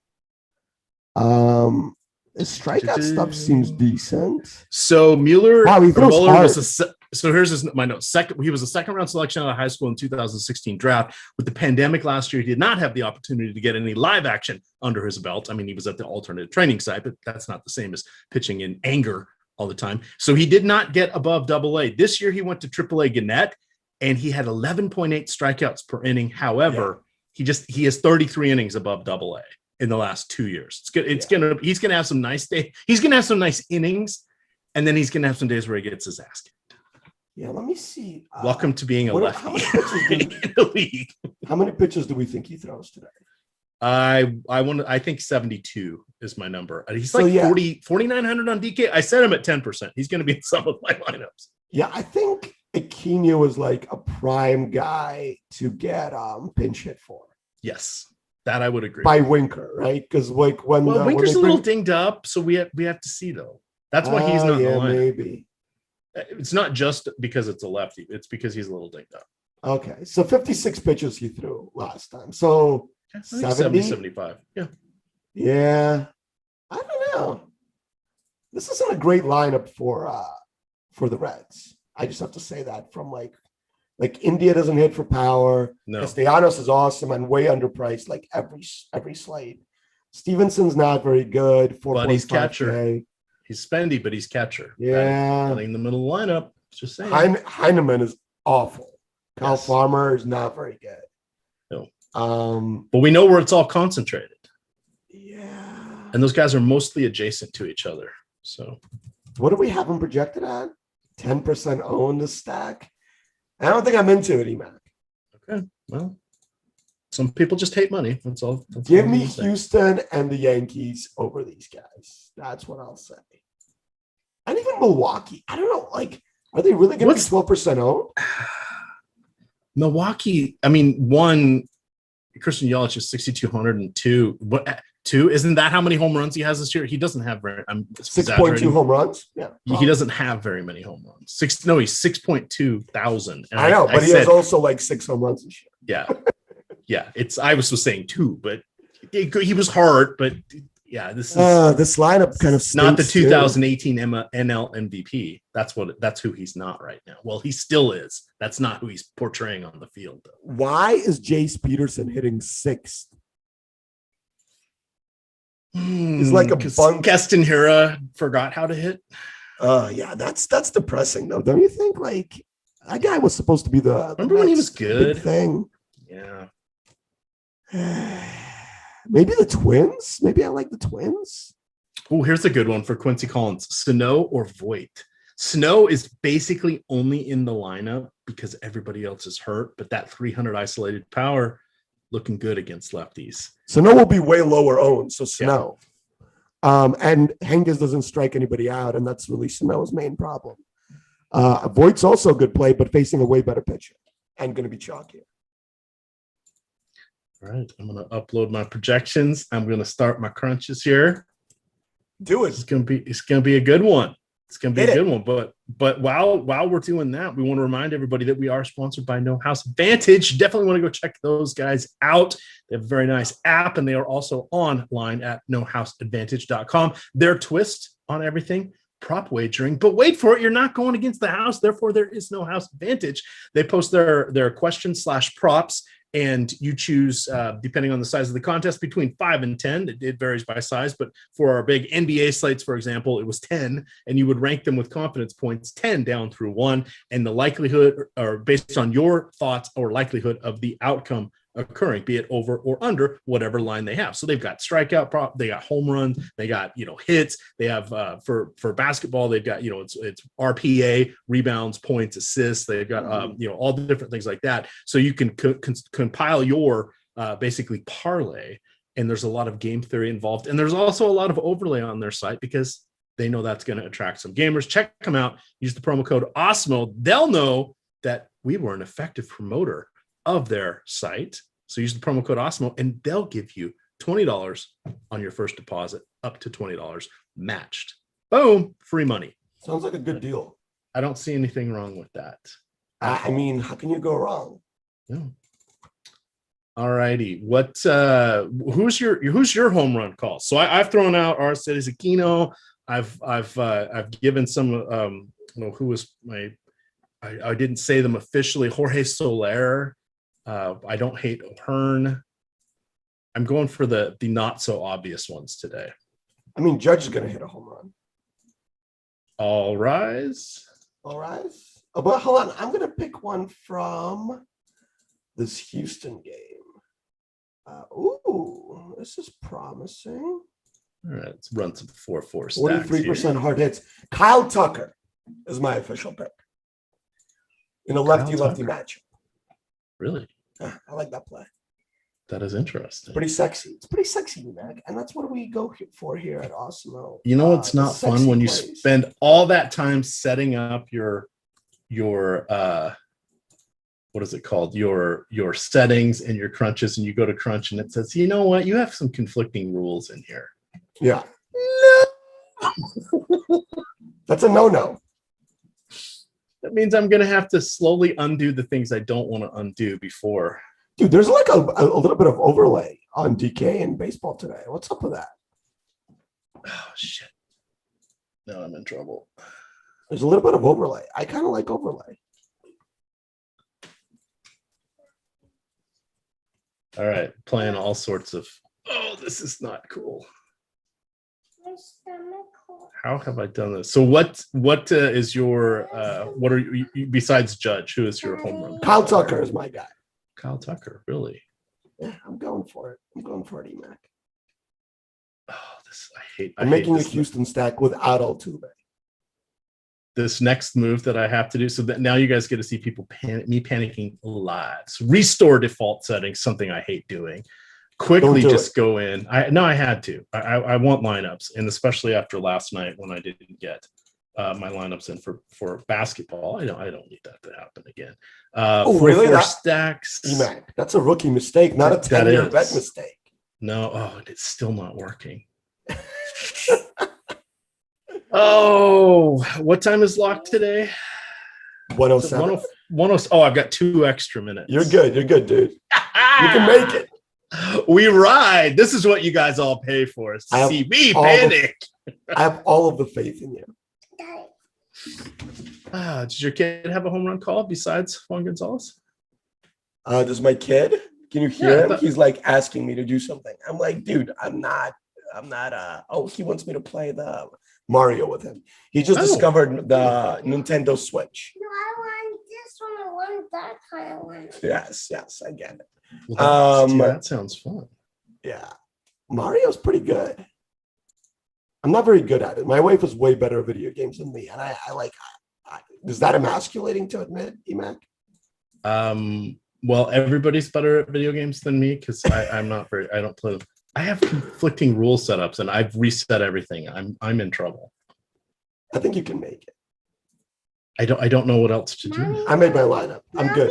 Mommy, now we were gonna. All right.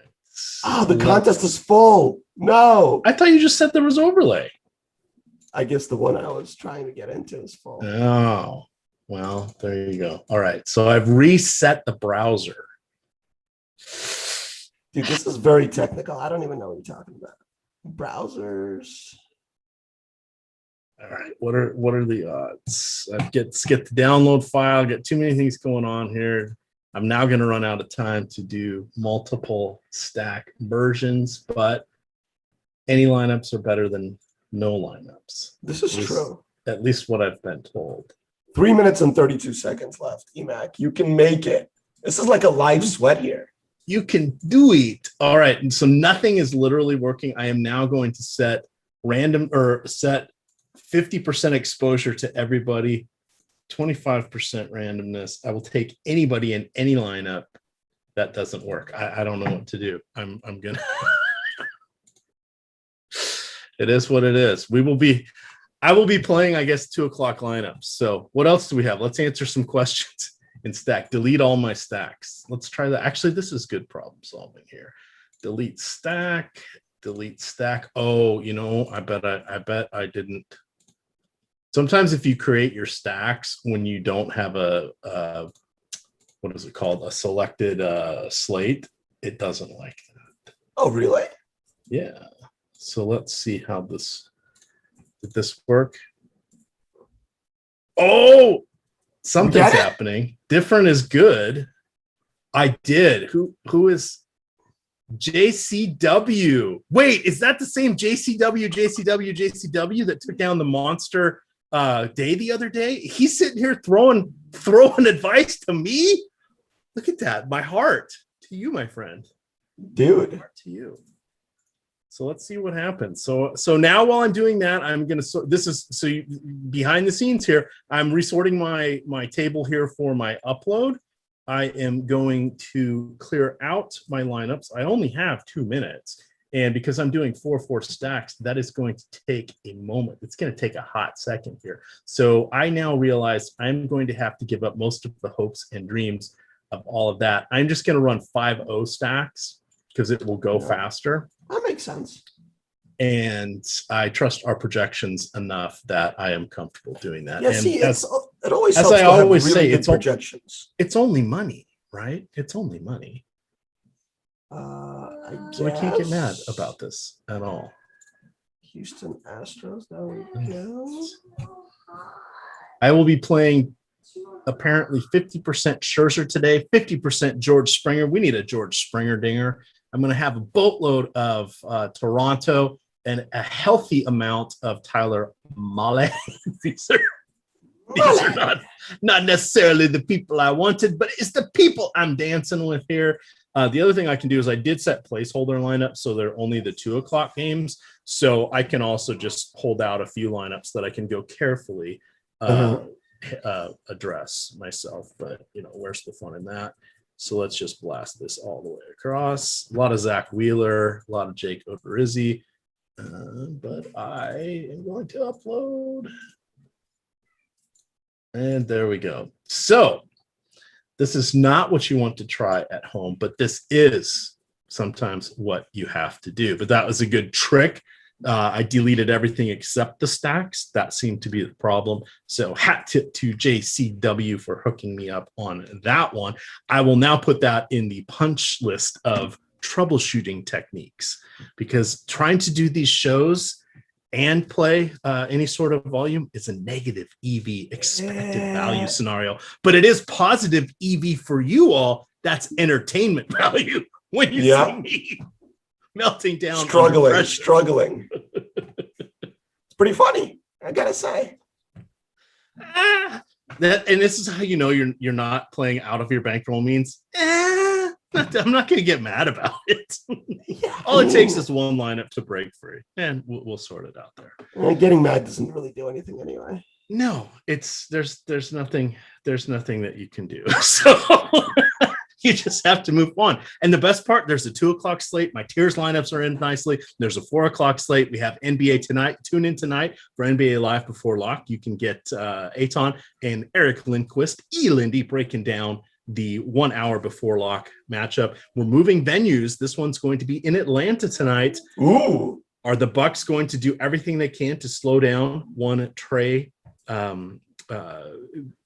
What do we call him now? He's borderline superstar at this point. When the hell did this happen? Metamorphosis here. It's amazing. Yeah, I mean, I think Atlanta has run out of their insane luck. So I think Milwaukee's going to run away. Milwaukee's just got to get one here, and then they'll win the series at home. Is my thoughts, but this is why they play the games. But all sorts of goodness there. The other thing you're going to want to watch out for is be careful with what you were looking at with regards to the rotations. Both teams went beyond the reserves till the literal ends of their benches. In that last game, and that was this was a blowout, and it was a blowout early. Like the vast majority of anybody of any note, like even the Pat Connaughtons, were not playing in the fourth quarter. Yeah, it was brutal. The Danilo Gallinari's barely played in the fourth quarter. So I'm going to drop the link in here. DFS building blocks. Got a little special treat for you guys over there on Yahoo. I break down a bunch of the $10 players, 3 for each team, and that is where you can make or break yourself over there on Yahoo. We want to give a hat tip to No House Advantage for sponsoring our show. Definitely check them out. They have the single game NBA contest tonight as well. We have free projections for you for No House Advantage, and we're taking the heavy lifting out of it as well for NBA. And we will put out the optimal lineups for you, or the top 100 or so optimal lineups. So all you got to do is just choose one, put that in, sit back, and watch. I'm not going to say sit back and cash, but sit back and watch. It just takes the guesswork out of it for you. Give you a nice little sweat to have for just $1 or $2. Have a tasty beverage and enjoy that game. So there we are. Tasty beverage. Tasty beverage are good, especially if you have an ice maker. I'm telling you, ice maker. I've had it up and running for just over 48 hours now, and it has changed my life already. I love it. Good times. Final thoughts before we get on out of here. Final thought is Toronto scores under 4 runs today. Really? I missed telling everybody about the over, but if you guys go to the Awesemo tools and you click on baseball and you go to our lineup projector page, here's a little deep cut, a little hint that I learned a couple years back. Those projected team totals that you see there, that's not the Vegas odds implied totals. Those are the totals that are coming out of Alex's DFS model. So you can kind of utilize that as a bit of a guideline. Which is probably better than what you're getting from Yes. Now, a few of them shade, they inherently shade a little bit to the over, just because of how DFS works and how it's going to build everything into it and all of that. But when you find games that we're projecting at 1 to 1.5 runs higher than what you're getting at Vegas, that's when you want to start looking at it. These are not locks. They're not guarantees. There are a lot of ways runs don't get scored in baseball. Correct. A lot of them. But this is a nice helpful thing. And then if you ever find one that's lower than the Vegas, you definitely want to run to that. Jump on it. Because that doesn't happen all that often. But you just kind of look for that magic number about 1.5. These are all little tricks I'm learning as sports wagering is now legal in Virginia. It'll be coming to many more states soon. It's all about the little edges. Perhaps Eric Lindquist didn't even know that one. He has been very helpful in getting me up to speed on my sports wagering. With that, I'm gonna dip behind the paywall here, if you will. I gotta ask Tyler Zander about this thing called the VPN, and then let's just leave it at that. But with that, gamers, good luck. Later, guys.